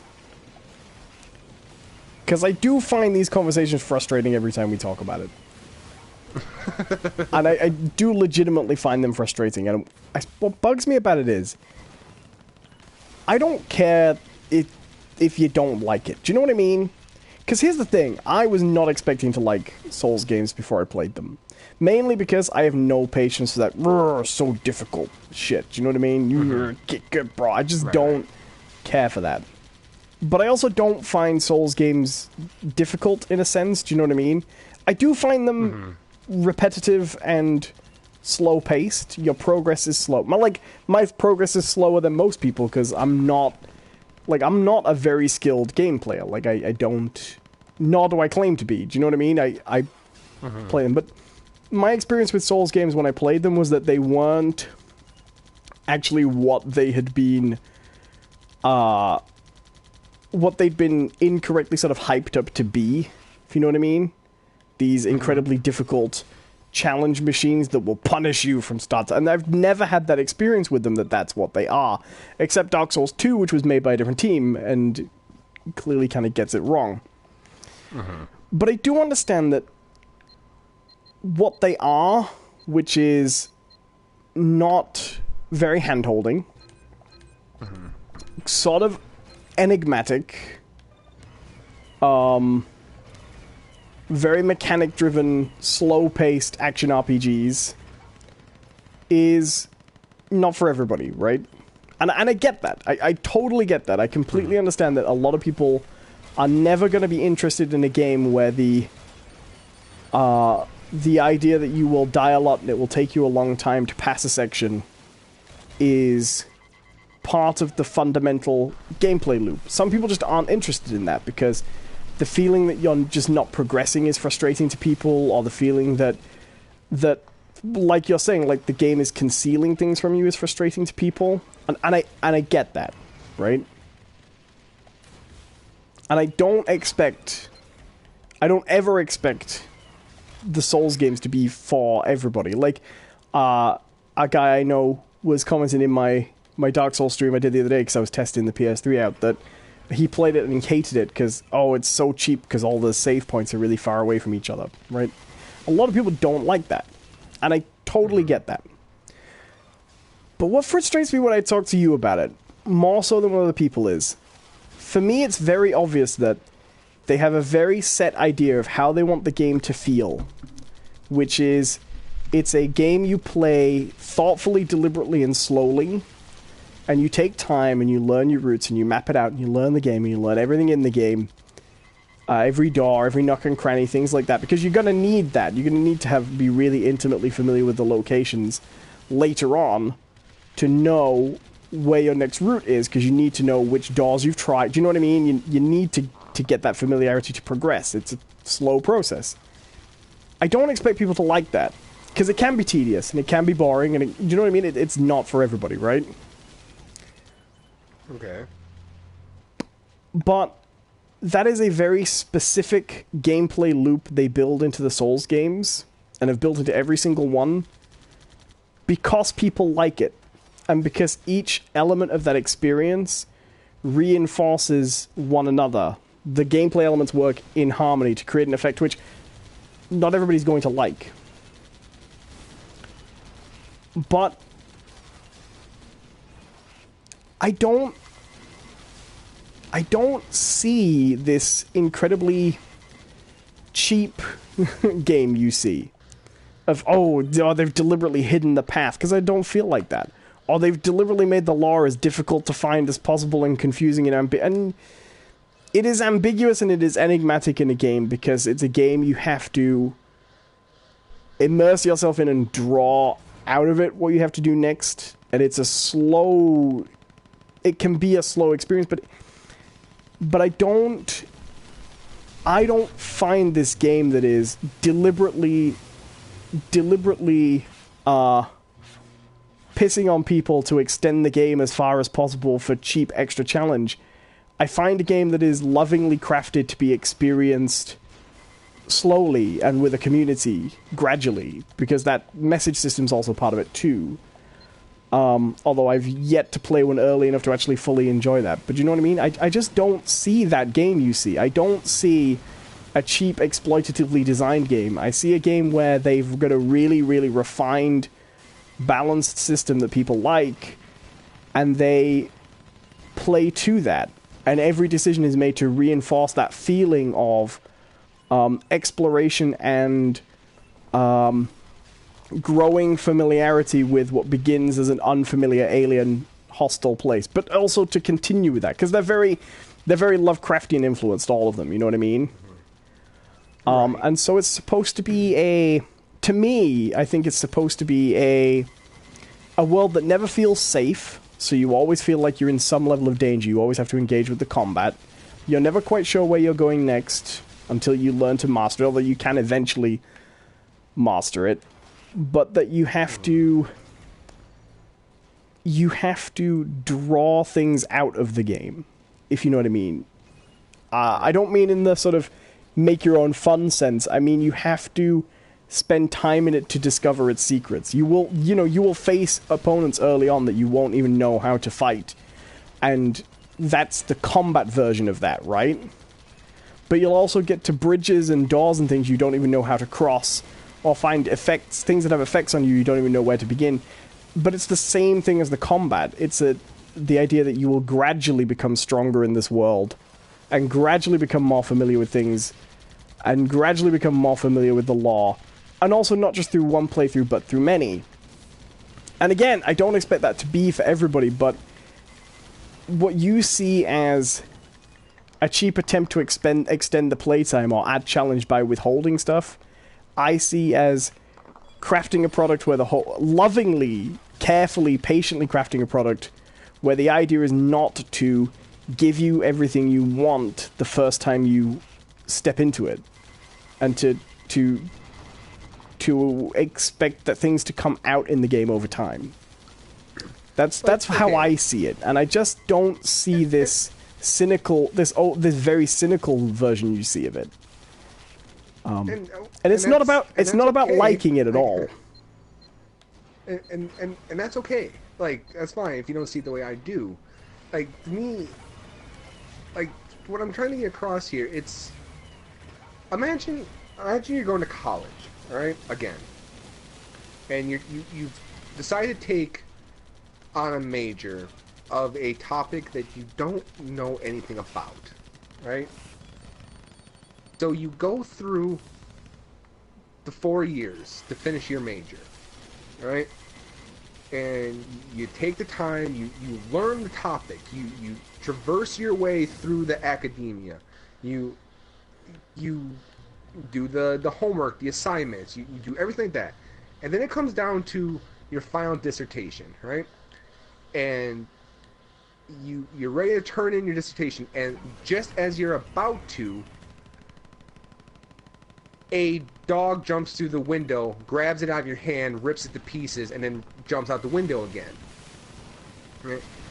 And then, because your last checkpoint or whatever was the beginning of that year, you now have to start that whole year of college over again. Right? it's I don't want to say it's too much, but I feel like it could have been one or the other. It could have been a dangerous place where you're never safe, you have to be careful, and combat's a challenge, and you gotta get, I don't get good, bro, but no, like you have to become at least competent with the combat mechanics to make it, right? It could have been just that, and it'd been like, all right, awesome. Or it could have been a game that really, leans into, being lost and having to find your way and finding routes through your way. That would be fine. I played a game on the DS a long, long, long time ago. I can't even remember what the fuck it was called now. I was trying to think of this while you were talking too, but where the game literally was, you're a cartographer. And as you go through a dungeon, you yourself are actually writing the map. So you have to basically map out the dungeon as you go through it. That was interesting. That was fun. Like, I like a lot of adventure games even, where they don't give you a lot to go on, where you have to, make your way through the game and figure out, different puzzles and stuff like that, and, work out the, usually archaic and esoteric puzzles. Like, I don't mind that. But when you combine them together, when you combine a very challenging combat system, and I don't even want to say very challenging, all right, but a very dangerous combat I think very system. challenging is fine. I think the bosses are quite difficult. Bear in mind, the cleric boss is one of the easiest bosses in the game. Sure. But okay, like a dangerous one, right? A dangerous game, or excuse me, not a dangerous, but a dangerous combat mechanic. Where you can die. You can die to, level 1 characters if you're not paying attention. That's fine to me. That doesn't bother me. It's when you combine them, right? When you combine this idea of, now I have to explore this area, find my way, discover these shortcuts, not have a lot of places to save my progress or even make progress even. Like, a lot of times it's, okay, well, I've gotten so far and I have, like, souls. I'm just going to backtrack to this last lantern or sword shrine thingy.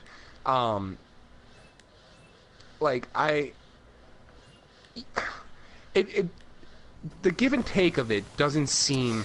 Sure, but it's conducive to an enjoyable time. Sure, but the give comes in different places. So, for example, there are items that can return you to the last lantern you lit, right? And you do find those regularly through the game, right?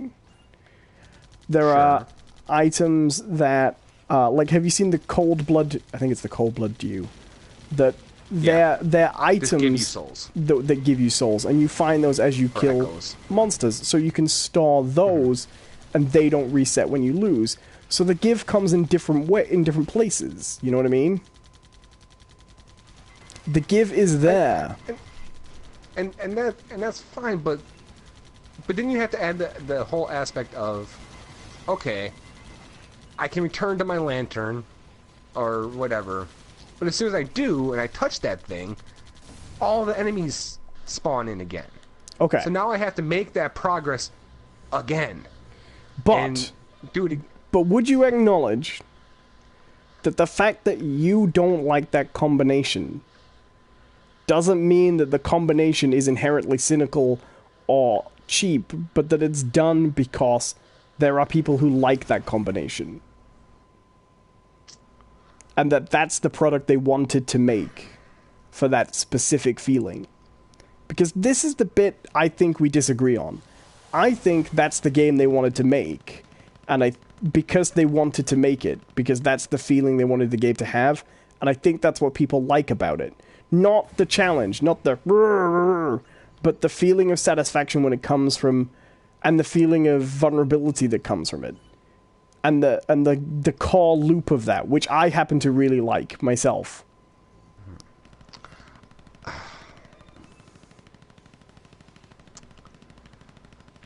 I think I think I would give them that benefit of the doubt with Demon Souls. Okay? When the first time out, I see them... See, this is I have something to say about this. Because they're not the same. I get it, yeah. No, there is something actually quite important, I think, that there's one caveat I'm going to give to you. I would say that they had an idea for a game, right, with Demon Souls, right? And it's from what I understand about that game, too, is that it did not have a very big budget. No. And so I think well, like it's worth a lot saying, of... They've been making games like this since forever, although they've been a little bit different, you know. Sure. Dark Souls is essentially a successor to the old King's Field series. Remember those games? Okay. Yes, I do. There was like, what, 3 of those, right? Yeah, although I don't think they all came out in the West. I think it was only the third one that came out on the PS2. Yeah. But, so, my thing is, like, I'll give them the benefit of the doubt when the first time they did it, right? And I think what happened when you had Demon Souls is that it was a bigger success than I think they thought it was going to be. And so I think once you get to Dark Souls, I think what you have more or less than I think what you have when you get to these games is a game that is based around interpretation of what the fans liked. And then in return, you have the fans who are adopting what they enjoy to play the game again, to play another game. Right? And to get more out of it. See, I think that's true of Dark Souls. I think that's true of Dark Souls 2. Because Dark Souls 2 is very clearly designed to live up to the Dark Souls hype, right? Mm-hmm. But if you actually listen to the developers talk about this, like, for example, the director of Dark Souls has very, very frequently gone on record to say that it was never his intention to make a difficult game in the sense of... Like, he certainly wasn't his intention to make an easy game, but this whole, like, prepare to die thing was very much done by the American division of Namco Bandai, you know? Sure. Like, that was their thing, and it was never what he wanted to make. And he said that consistently, and I think he's also been fairly critical of Dark Souls 2.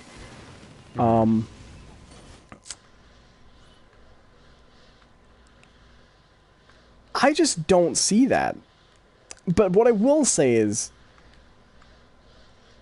Demon Souls has one key difference from all the others, from every Souls game that's followed it, that I think plays into what you're saying a little bit more. The structure is a little different in Demon Souls. See, in every single hub world, and you have to go to different worlds, right? Right. And in every single one since Dark Souls, the world has essentially been one self-connected thing. In the Dark Souls games, you don't have those warping things. You know the thing in Bloodborne lets you warp to your individual lanterns? You can't do that in Dark Souls. There isn't a fast travel in Dark Souls between those points. I think there is a kind of a fast travel, but it doesn't work like that. You don't just go up to a lantern and then you can go back and warp to any other lantern. You can't do that. And that's the same in all 3 Dark Souls games, because that's how those games work. Because you just go up to the one person, and they're like, oh, yeah, and you can just pick from a list. You can do that in... Right, but if you're out in the middle of nowhere, you can't warp back to... If you're out in the middle of nowhere and you go up to the bonfire, you can't warp back to another bonfire. Do you know what I mean? Well, you can't really do that in Bloodborne either. No, but if you go to any lantern in Bloodborne, you can then warp back to the Hunter's Dream, and then from there you can warp to any bonfire, right? Sure. But you can't go. Are you sure you can't do that in Dark Souls 1? I thought you could. You go to the Firelink Shrine, and then from there you can go to any of the bonfires you've been to before. Right, but how do you get back to the Firelink Shrine? You warp back from Can you do that? a Maybe. bonfire. Okay, maybe. Yeah, you can. Like I said, like I know I haven't played these games, and I should don't say think you that can I do haven't that. played. But I have. Maybe you can. I feel like I have played these games with the amount of times I have watched playthroughs of these games, because, and this is something I've always said, these games do absolutely fascinate me. They do. They really do fascinate me. It's just I don't know. It's a weird thing to be like. I guess it's like, you know, people who are fascinated with like true crime murder stuff. Like, oh, this seems terrible, but I can't stop watching it. You know? But yeah, as I was saying, with Demon Souls, because they're so self-contained, and the structure of the individual areas is different too. Once you get to a boss, you trigger that, and then the idea is you move on, but you might not necessarily move on through that area, essentially. Okay. That is a little different in the structure, in that you're not on one sprawling path, you know? Mm-hmm. And I would also say that within that, the individual areas in Demon Souls, it's much harder to get lost in an individual one.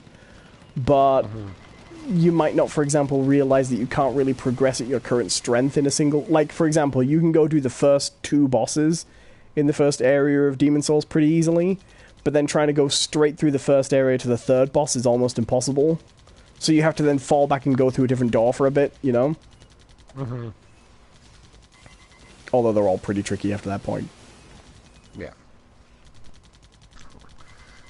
I get, like I said, my point is my thing about these games is, if it was just one of these things, or you know, or one of these things, and to a lesser extent the other thing, I don't think I'd have the same sort of frustration as I do with these. What gets me about them is that I don't mind being challenged. I really don't. In fact, I almost always exclusively play video games on like hard difficulties. I don't mind a challenge. But that being said, what I don't particularly like is being able to overcome a challenge, but then having, in a way, my progress wiped because I didn't overcome the next one. Sure. But that... And that's a personal thing of mine. That's not necessarily... I'm not even claiming that's an issue with the game. That is a personal thing. I can admit, but you kind of are, because at the same time, you can say, well, maybe this game isn't for me, and it's a personal thing, isn't it? But then you'll also say, oh, but it's, you know, they're just omitting things to create challenge, and... my point is, you don't seem to be capable of separating your personal dislike for the game's fundamental gameplay loop, which I can totally understand people not liking, from your negative feelings to the loop, from, like, developer intention. That's my issue. That because you don't like it, it must somehow be poor planning or cynical design or cheap work, and not a fully intended, well thought out balanced system that just happens to create an effect you don't like.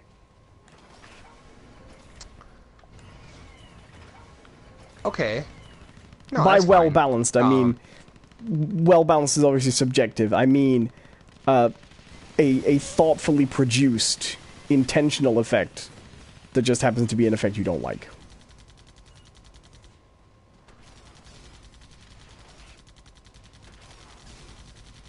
Okay.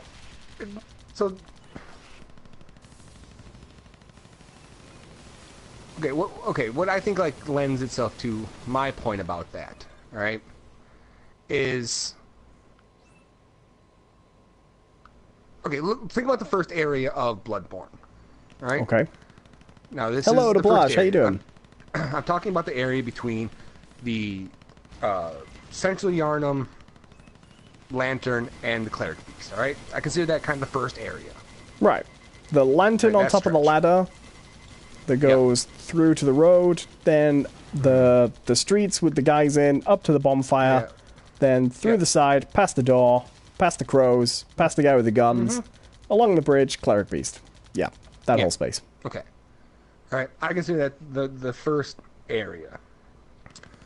Now, you yourself pointed it out to me, right?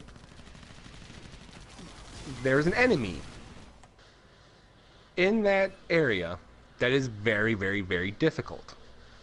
Okay?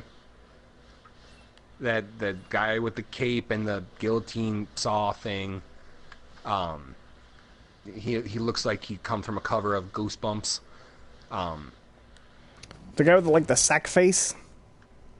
Yeah, he looks like from the cover of Goosebumps to me, like Night of the Living Nightmare or some bullshit like that. Wait, I'm not sure we're thinking about the same one. He's just one of the guys? Because there are a few different guys. There's like... No, I'm talking about like, okay, you specifically pointed out to me during our stream of it, where it was, hey, do you want to see a challenging? Oh, the Executioner. Yeah. Yeah. Okay. Yeah, he's tucked away in there. Right. Now, here's the thing about the game. You yourself say that, okay, point of the game, you're going to explore, you're going to find different routes, everything like that. Now, I had up to that point been just playing the game like I do normal games, where it's, okay, I'm going to just keep pushing my way through this main drag that, you know, seems to be the only thing in the game that I've experienced so far that suggests that just go this way, right? That first area is very claustrophobic with the streets. It's like, okay, you feel like you're funneling, right? But had you not told me about it and I had just gone exploring on my own and I came across that, right? That thing, did kill me and would kill me. Yes. If I, stumbled across it. A new player would not beat the Executioner. Right. That, to me, seems like sort of a design flaw. In sense that, while this game encouraged exploration and to find new paths and shortcuts and ways through things, it also sets these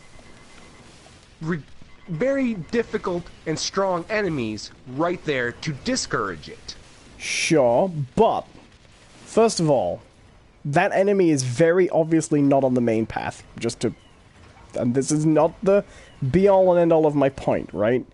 But add all these things together. First of all, you have to go out of your way to get to that one. Like, he's not just tucked away, he's behind some objects you have to smash. Do you know what I mean? You have to get into him, right? So, inherently the game implies that you are, in some sense, having to reach behind that area to get to him. So I think it's also implicit that if you had to do that, he might be a difficult enemy. So, but fair enough. Secondly, if you're a new Bloodborne player, you're probably going to be dying a lot in that area anyway. So one death to one enemy is not going to be a huge... It's not going to be an abnormal setback. And this is why I think part of the process... Deaths don't bother me in Souls games because I think they are part of the process. And that's, I think, a big difference between me and you. You have to adjust to that mindset. And some people like that and some people don't.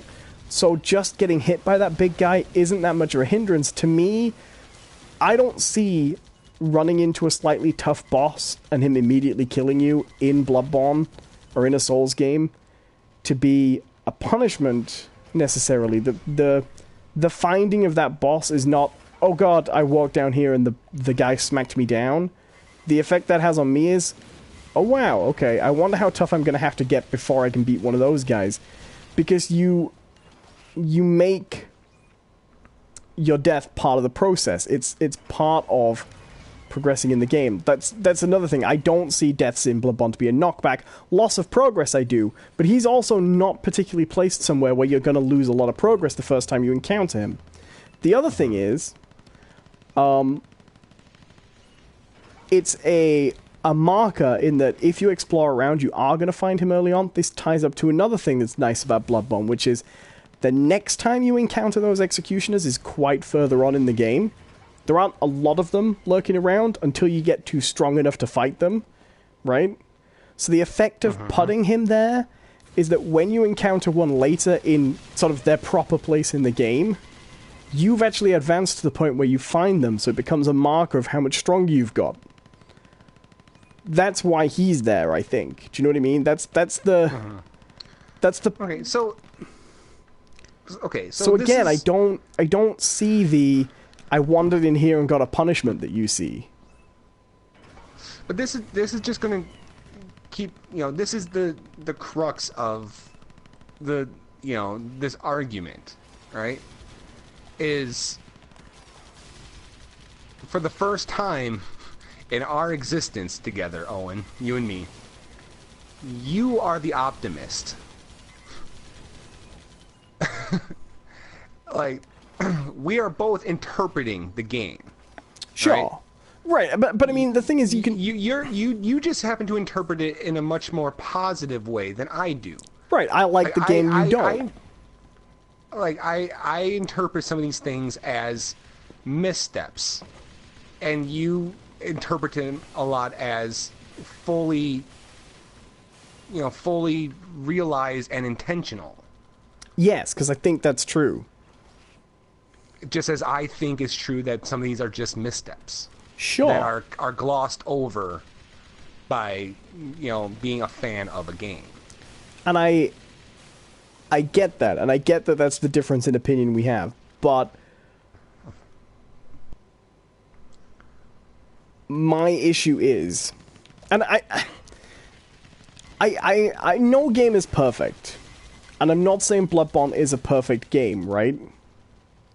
By any stretch of the imagination. Mm-hmm. But I think it's I think... And the problem is not that I'm interpreting everything you're saying as a My problem is a lot of the things that you're calling missteps are inherently part of the game's design. Intentionally so. I think. And I don't... As you interpret them. Well, sure... But that's... I mean, I would struggle to really tell you anything other than my interpretation of them, wouldn't I? Really? Yeah, I mean, it'd be one thing if there's some sort of clarity to the game that was, that would lend credence to your interpretation. The problem is...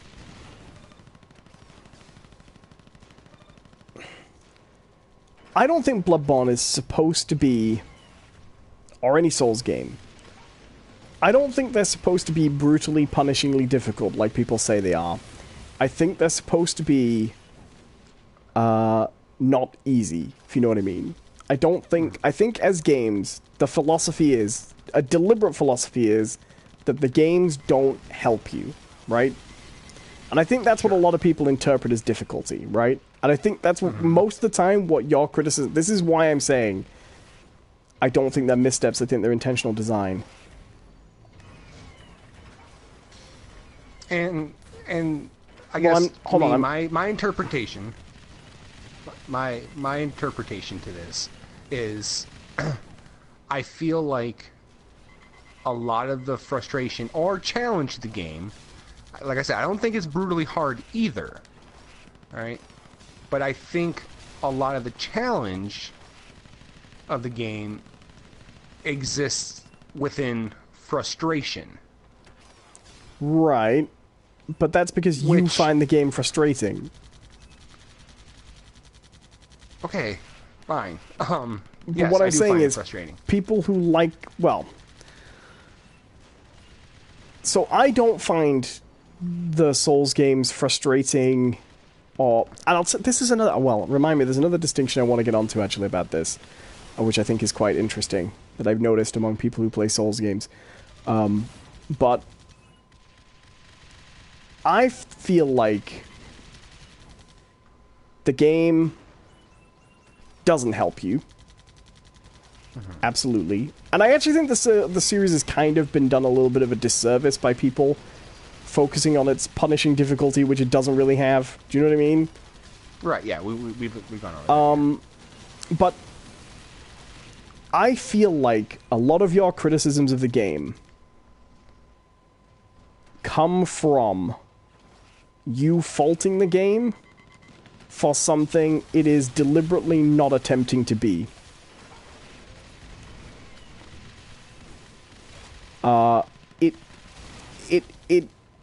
They have always taken the approach of being games that don't help you, and I get that, and I get that people don't like that, but all your criticisms seem to come down to, this game that doesn't help you isn't helping me.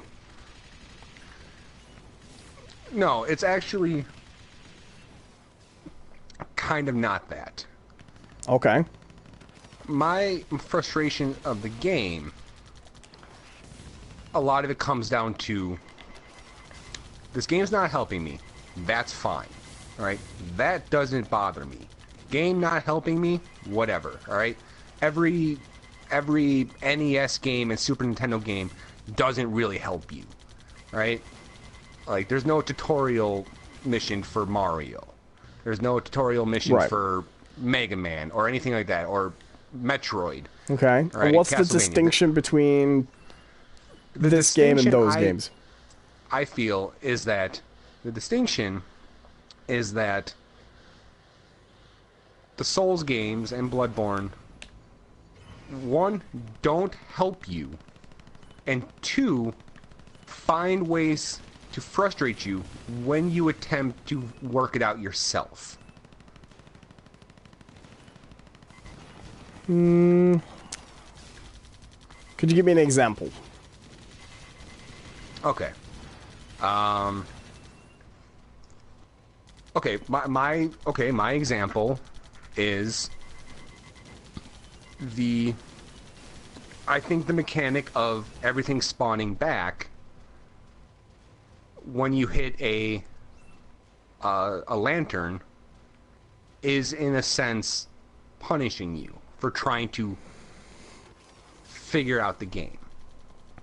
Oh, no, I think there are lots of examples you could have gone. I just said I disagree, but maybe that's a fair point. I think that one's... I totally disagree on that one. Okay, well, okay. I think that's a fundamental part of how the game works. I think that is the game. Okay. The enemy spawning back.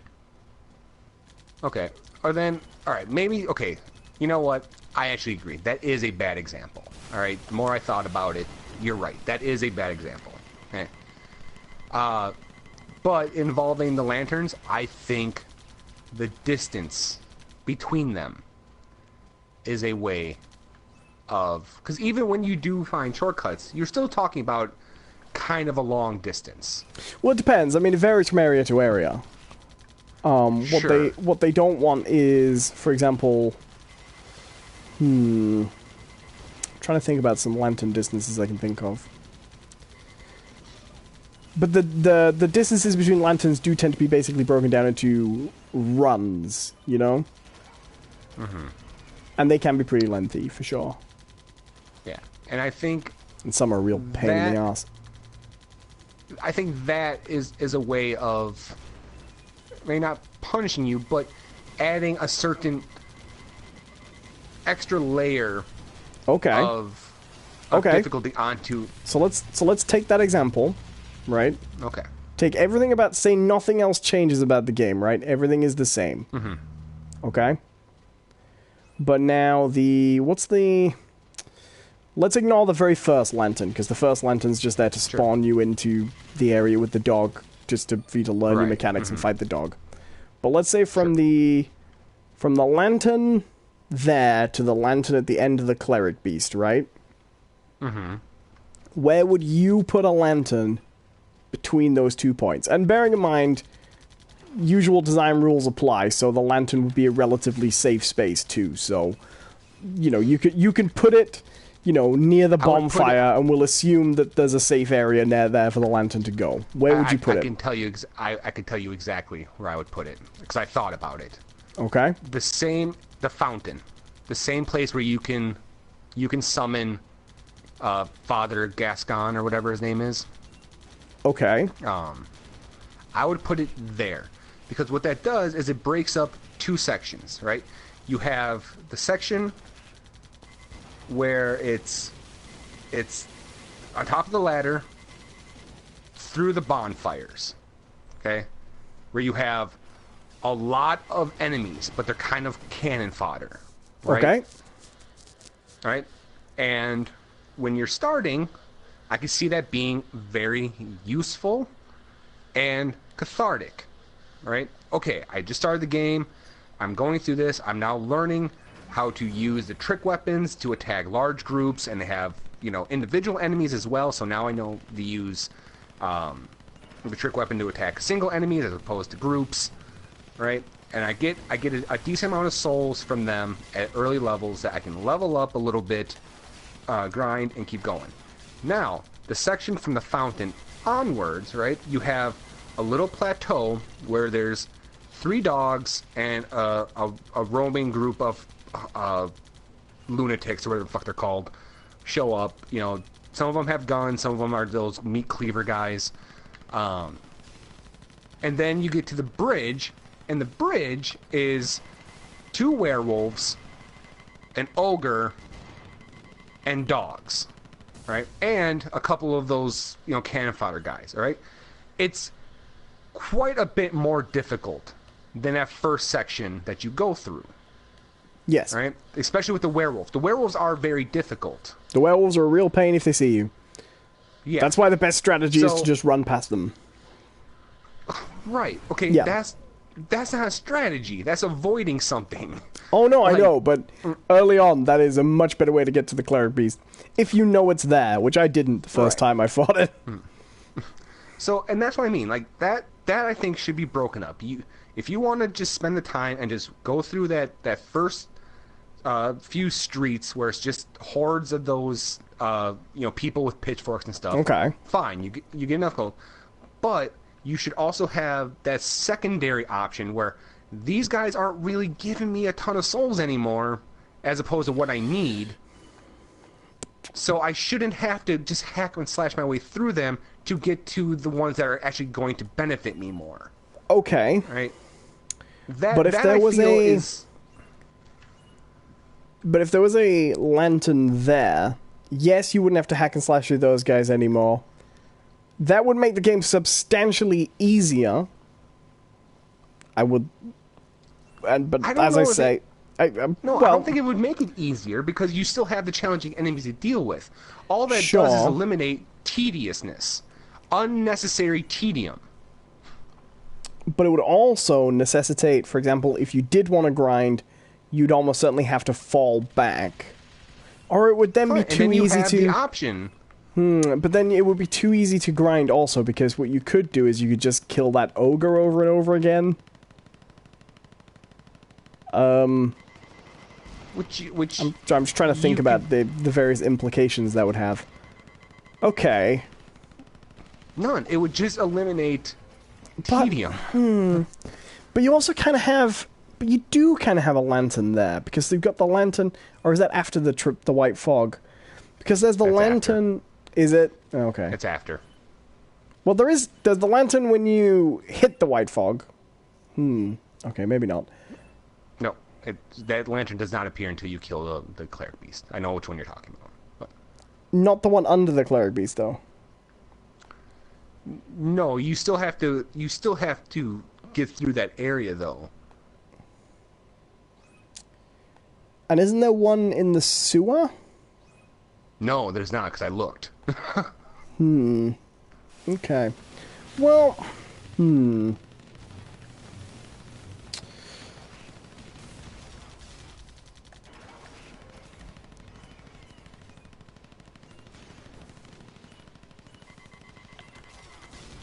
See, and that's what I mean about it. Like, why I think those sort of things.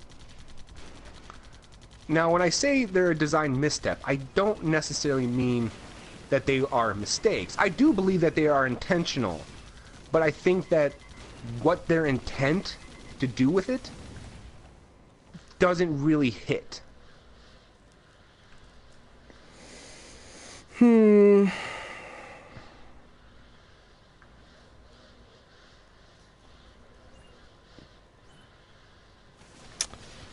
I don't know.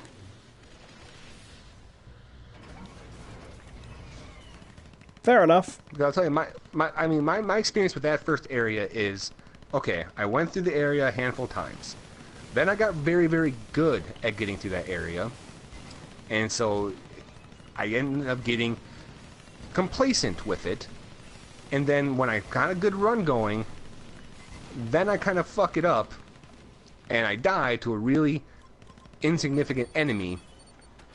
And I lose a bunch of souls, and I just have to go through that area again to get back to them.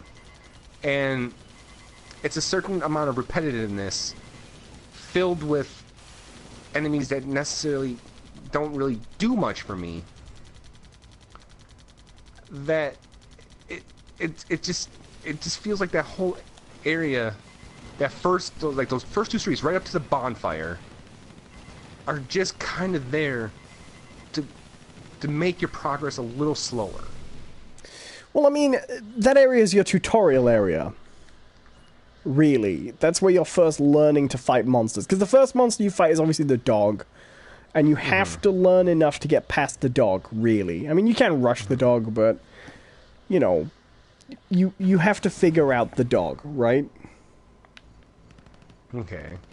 And then, from there, you get into your, you go out, you don't open the gate at that point.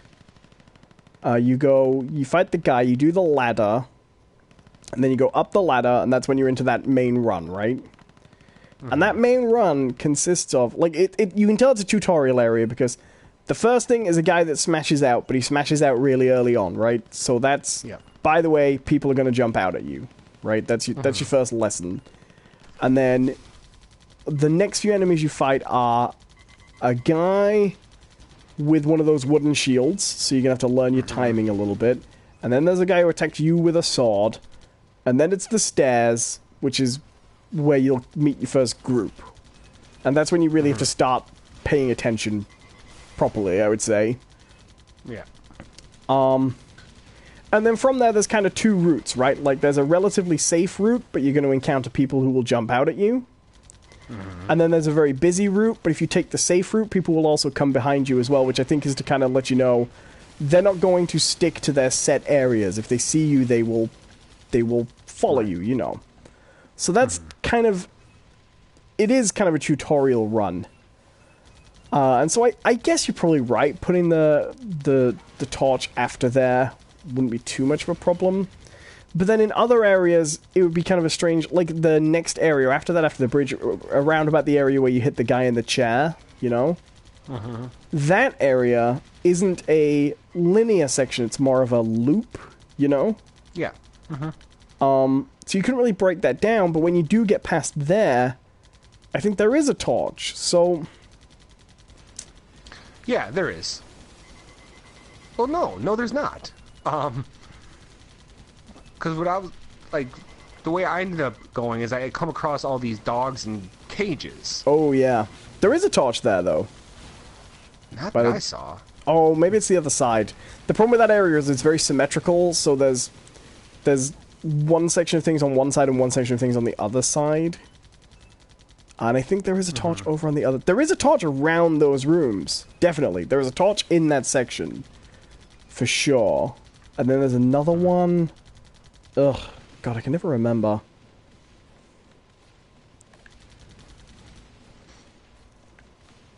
I really do need to play it again properly.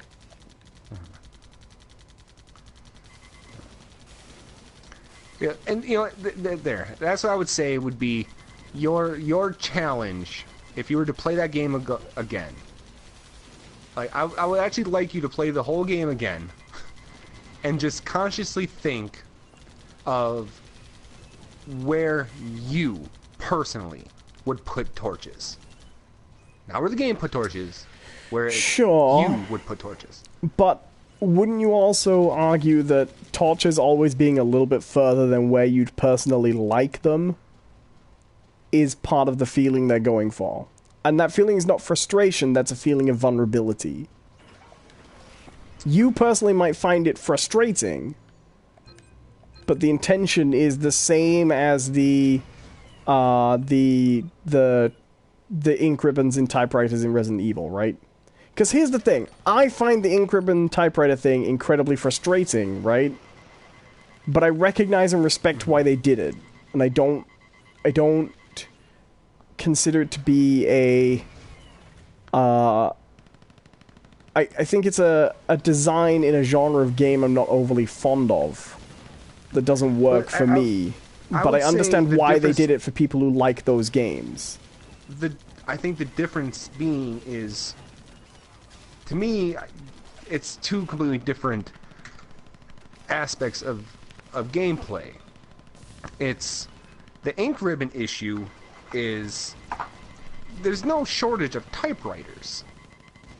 Like, I think, in fact, you know, oddly enough, opposite of Dark Souls, I think there might be too many typewriters. Sure. Right? And you also get a map to tell you where the fuck they are after you discover them. The issue with that is it's the inventory management. Right. Right? There's a scarcity of resources. Okay. Right? Which that game is based on. Everything in that game is based on scarcity of resource. And everything in Dark Souls and everything in Dark Souls is based on making you feel making you feel vulnerable. And I don't think that's the main purpose of that game. Okay. I actually agree with what you had previously said. I think the point of the game is to immerse and explore this world, right, and proceed through it via death and dismemberment. Adding this thing that actually directly opposes that goal, I think, is a misstep. See, now I'm interested in if you would feel the same way about a different Souls game. But still a Souls game, not like a Lords of the Fallen or a Surge. Because I'd be willing... Well, I'd say I'd be willing. I'd be interested to know if the effect that you feel about it is specifically a result of Bloodborne. Because the thing about Bloodborne is, it is a Souls game, in a sense. I mean, it's not officially, but everyone considers it to be part of that series because of the similarities. Sure. Yeah. But the differences are actually quite dramatic, you know? The combat's quite different. The story's quite different, the way you interact with the story. I'll tell you, I think the setting in Bloodborne is far more interesting than what I've seen in yes, Dark I would Souls, agree. Honestly, medieval fantasy doesn't do anything for me. Yeah, I'm not a huge fan of that. Demon Souls I like because Demon Souls and Dark Souls are more different than I think people realize in tone. Because Demon Souls is much more horror, you know? Right. You know which one of these games actually interested me the most? Right? The only thing is I just wasn't quite willing to drop money on it. Is Nioh. Oh, Neo's great. Nioh really interests me, and I would like to play it, but I just want to wait for the price to come down. Nioh has the most... It's still $60. Nioh... Joe, I'm gonna play that. I've still got Dan's copy. I'm gonna play it one of these days. I like how they set that up with, like, the mission system. Right, so you have the same sort of areas as you would have in a Souls game, but you can go through and you can redo different things in there. Yeah, it's good. Right, it also has a more traditional... Right, but there's always a, like your first mission in an area is always like playing Bloodborne, do you know what I mean? Get to the end, fight the boss, and work through it. But... Yeah. But it does get very more like Soulsy later on, if you know what I mean. When you get into the dungeony levels. And those there are the areas I find really difficult. Caves, you know, that kind of stuff. And plus, like, honestly, I mean, I don't have like a weird like fetish about it, but like Asian fantasy to me is like, or Japanese, I should say, fantasy is much more interesting to me. Do you know, for me, I don't think it's anything about which is inherently more interesting as much as I just don't feel like we've seen that much in big games. Yeah. Whereas I just feel like we've seen dragons and stuff a lot, you know? Mm-hmm. But then maybe people in Japan feel the same way about medieval. Do you know what I mean? Right. Well, I don't think so, because I think, honestly, like, you look at a lot of games out of Japan, and they do... Like, honestly, one of my favorite things is Japanese Europe. Right. Well, have you heard this thing called Paris Syndrome? Mm-hmm. So strange. Yeah, we've discussed that. Yeah. But, like, you see games like, what's that one game? It doesn't fit at all. It's like Combat Aces or something like that.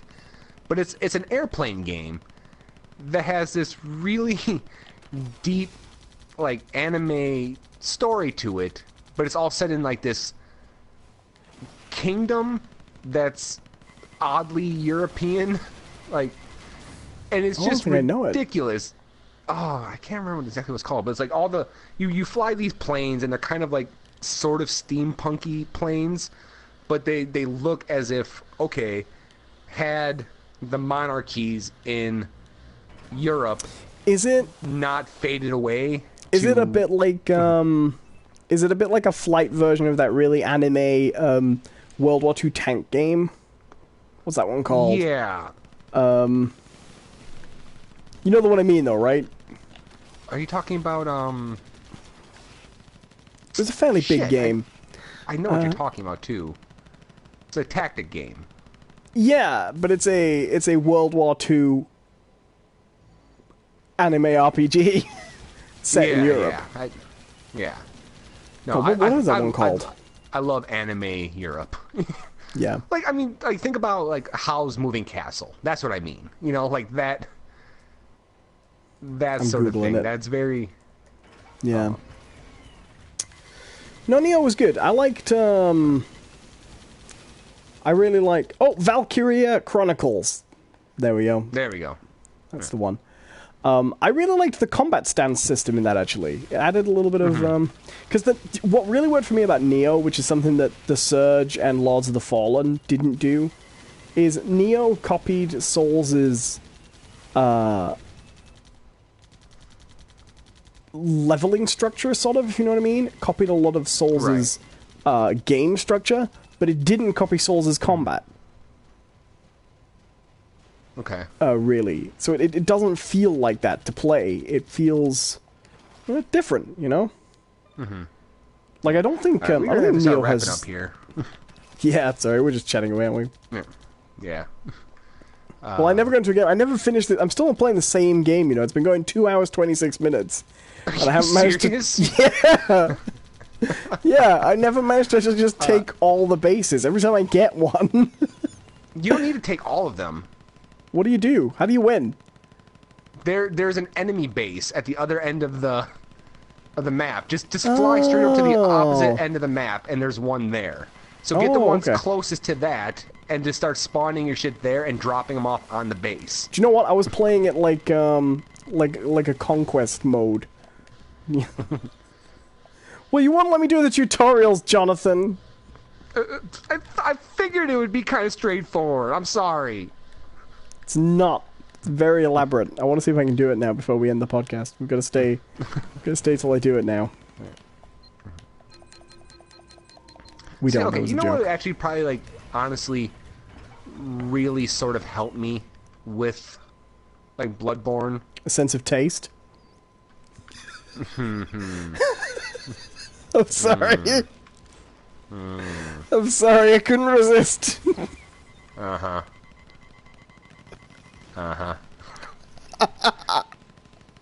You asked me to do this podcast. Let's remember this, all right? You contacted me. You chose me. I didn't realize you were going to be a dick about Bloodborne. God, was Bloodborne even out when we started? No, there's no way. I don't even think I played a Souls game then. Yeah. Would you agree that they are not what Dark Souls fans think they are at all, though? No, absolutely, and I've said that multiple times. I don't think that they are this, aggressively difficult game that it wants to kill you. Like, I think there's enough of that there, added with ambiguousness about goal and direction, that it's a frustrating difficulty. Shit, what was I gonna say? I guess I'm kind of Okay, zen about it, you know what I mean? Mm-hmm. When I play a Souls game, I get that I'm going to be dying a lot, because I just know... Oh, this is what I wanted to say. So this is an interesting distinction, and I wonder if this makes a difference. You were saying you play games on the hardest difficulty anyway. Like, I don't. Well, not the hardest difficulty, well, but I do pick a hard difficulty. So I don't play games like that, right? Mm-hmm. And I've been thinking about this a lot, and I wonder if this makes a difference. I die a lot in games and have to backtrack and lose my progress and shit like that, because I'm not inherently very good at games. Anyway. Yeah. Mm-hmm. You've been playing the same match for 2 hours. You know this. Okay, no, I would have beaten this one if I had known what I was doing. But something else I've heard is... Yeah, it's funny how knowing what you're supposed to do Alright, helps. Shut up! So, let me finish what I'm saying. I've heard from other people who say that...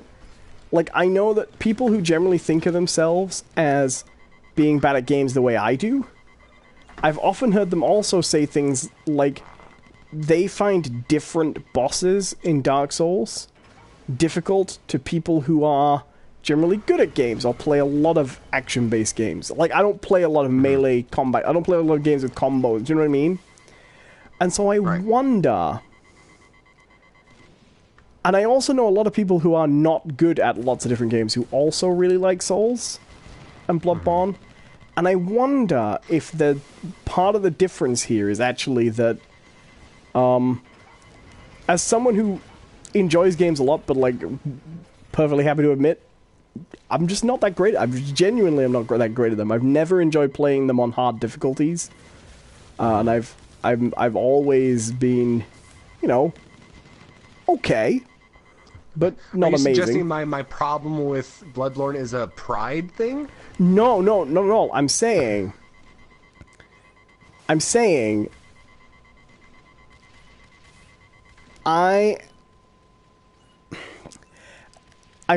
that type of what you find frustrating to me is a normal day of playing games. Does that make sense? No, I do, actually. I get it. In the same way that, for example, I don't find the idea of being really, really, really careful because the next enemy might fuck you up even early on in the game to be an unfamiliar concept. and you know what? Okay, I can get behind this reasoning because I know, for example, that one of the bosses that most of the people I know who've played Bloodborne think is the hardest boss in the game is Father Gascoigne. And he's one of the very, very, very few bosses in Bloodborne that I killed, first time. And I think what did that for me is when I first started playing Souls games and Bloodborne games, because all I'd heard about was how difficult they were, I went in so carefully, so tentatively. And yeah, I was playing, I even get killed in Just Cause, and you have to take Just Cause 3, and you have to take a lot of bullets to get killed in that. But I'm not good at games. I don't have any kind of misplaced pride over this. I'm not one of those people who is sort of shamed by the fact that I'm not inherent, because who gives a shit, you know what I mean? Right. You play them for fun and you enjoy them. But I do think that to me it was always such a surprise that I didn't find the Souls games difficult, because I'd heard nothing but how hard they were. And maybe that's part of it, which is I went in expecting difficulty, and I got a sort of a pacey, enjoyable kickback game. Because I do play Dark Souls like that as well. That's another thing. I find Souls games very, very relaxing to play, and I don't find them frustrating at all. And this is a totally different mindset, obviously, from the way you play. Must be. Because I don't get that frustration.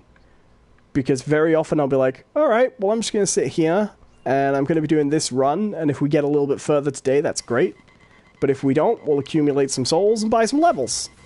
And I play like that. And I put TV on, and I chill out, and then that's me for an hour or so. And sometimes I get further, you know? And then other times I'm like, alright, let's see if we can get past this boss today, you know?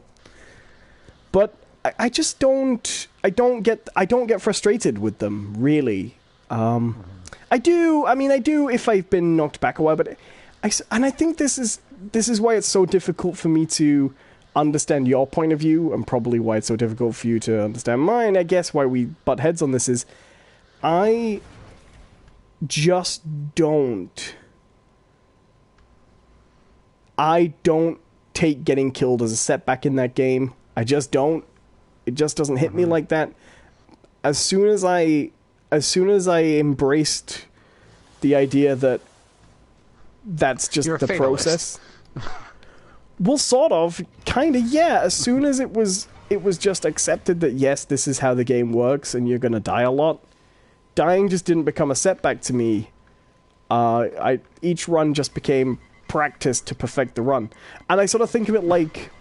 I feel like it must be how speedrunners feel when they're trying to nail a section of a game and get all the glitches just right. I think I can describe this at this point. All right? You are the nihilist with the game. All right? No. Just hear me out. All right? You're the nihilist. All right?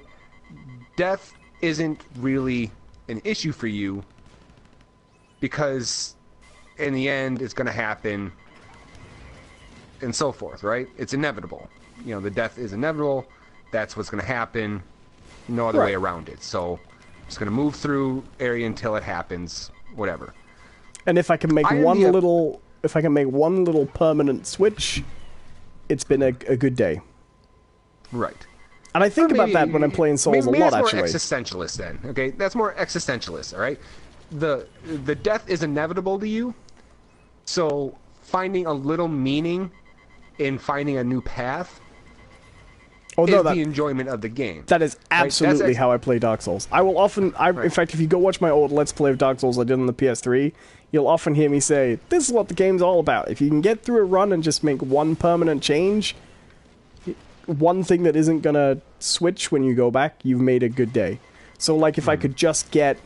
if I played for an hour and I managed to either just get one shotgun unlocked, or one level up, or one, like, weapon upgraded, that was a good... That was all my goal was every time I sat down to play it.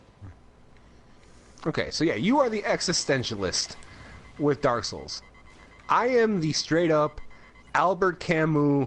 absurdist when it comes to the game, that because I'm going to lose my progress and die, the toil of going through the game is absurd, right? And really the only true escape is for me to kill myself. See, I think the difference between us is quite different, actually. I think I've figured it out. You and I actually have a fundamentally different standard by what it means to progress in the game. Mm-hmm. And I think that is the big difference. And I think, actually, to me, this might crack it, actually. This might be the fundamental difference between... Have we reached a breakthrough? No, I think so. I think I figured out the fundamental difference.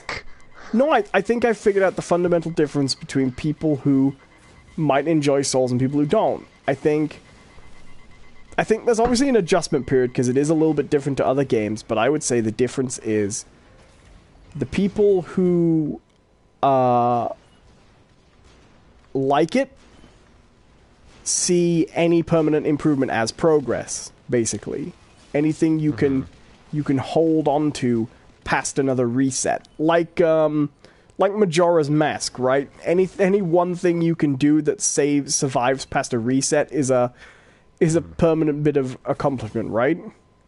Right. Whereas you see progress as getting further in the game physically, geographically, in a way that can't be knocked back. Am I right? Sure. Now, I'm not saying right. I don't consider that to be progress as well, but for me, that's one small facet of progress. Do you know what I mean?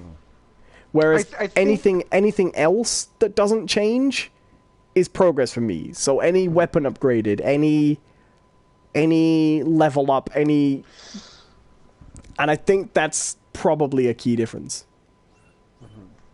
I think maybe to kind of expand on what you're saying, at least for me, all right? Because I don't want to speak for other people who might not enjoy the games. For me, progress is kind of defined as an individual thing, right? Whether or not it's my position in the game or whatnot. For me, the real progress is what did we learn along the way? Developing myself in such a way that the path through is easier. Like, not necessarily, I don't want to change the world to make it easier for myself. I want to change myself to make it easier. Right. You get what I'm saying? Like, right. I want to develop either be it strength or ability or skill to make it easier. I don't want the game or the world to have to change for me to do that. Right, You and know? in Bloodborne, like, I don't think Bloodborne has spells, does it? It only has a magic system. So I would probably say that in Bloodborne, pretty much, while your physical stats can increase, your basic character doesn't change throughout the whole game, really. Right. You're always... Like, it was... Sorry, carry on. No, go. I was just going to say, like, my example is, like, with Horizon, there was a certain robot that I could not kill. Like, as much as I tried, I just wasn't able to do it, right? And there was basically two approaches in that game. It gives you options, essentially. There are ways to kill a robot. I can be level 1 and attack the hardest robot and can kill it, much like the cleric beast. You know, I could theoretically kill it at level 1, right? But it's very, very difficult to do so. Now, my mentality with Horizon was, okay, I can learn the patterns of this character, right? I could learn it, and then I could just grind it out. I could sit through this really, really long fight, and just whittle it down and just memorize the patterns and know the dodges and that sort of stuff. Or I can go on a fucking rampage in the rest of the world and just kill everything I come across until I myself am now stronger, and I'm going to go back to this thing. Right. And yeah, Breath of the Wild's very similar. Difficult, but what's that? Breath of the Wild's very similar, because Breath of the Wild also has combat similar to Dark Souls. Mm-hmm. And a level up and stamina system that you increase. Mm-hmm. Yeah. So I guess maybe that's it. Like, you view the progress as being able to change the world to go through faster. I view it as developing a character that's stronger to make the progress easier. Right, and I would say that the Souls games are actively against that. The challenge always... I was going to say the challenge always rises to meet you, but it's no Oblivion. Oblivion's the only game where you actively get the game actually actively gets significantly difficult the more you level up. Right. Do you know if you play Oblivion on easy, it just disables leveling? It just makes it very, very hard to actually level up. That's nice. That's Oblivion's easy difficulty. All right, no, we really need to wrap up here. All right, cool. We're good. I can go watch more Lost in Space. Nice. I didn't actually fit. I haven't defeated the space yet. All right, let's say goodbye, right, Johnny. everyone. Thank you all for watching. If you're still there, good God, I'm sorry. This happens with our show. It's part of our charm. We do get on these debates, and we go for it. I blame you. Yeah, fair enough. But yeah, thank you all for watching. Next week, we'll be back with a different game. Same Biscuit time, same Biscuit channel. Yeah, should we aim to try and do Warframe next week? Because I'm thinking about playing it on my channel this week. You know what? Let's make that a goal. It's Next week we are playing Warframe. It's a huge download though, so I would get started now. It'll be done by the time. It took me 6 hours to download, so I dread to think what it would take you. All right. So yeah, tune in next week. We'll be playing Warframe. Until that time, I have been Jonathan Cadotte. With me, as always, been Owen Adams. Where can they find you?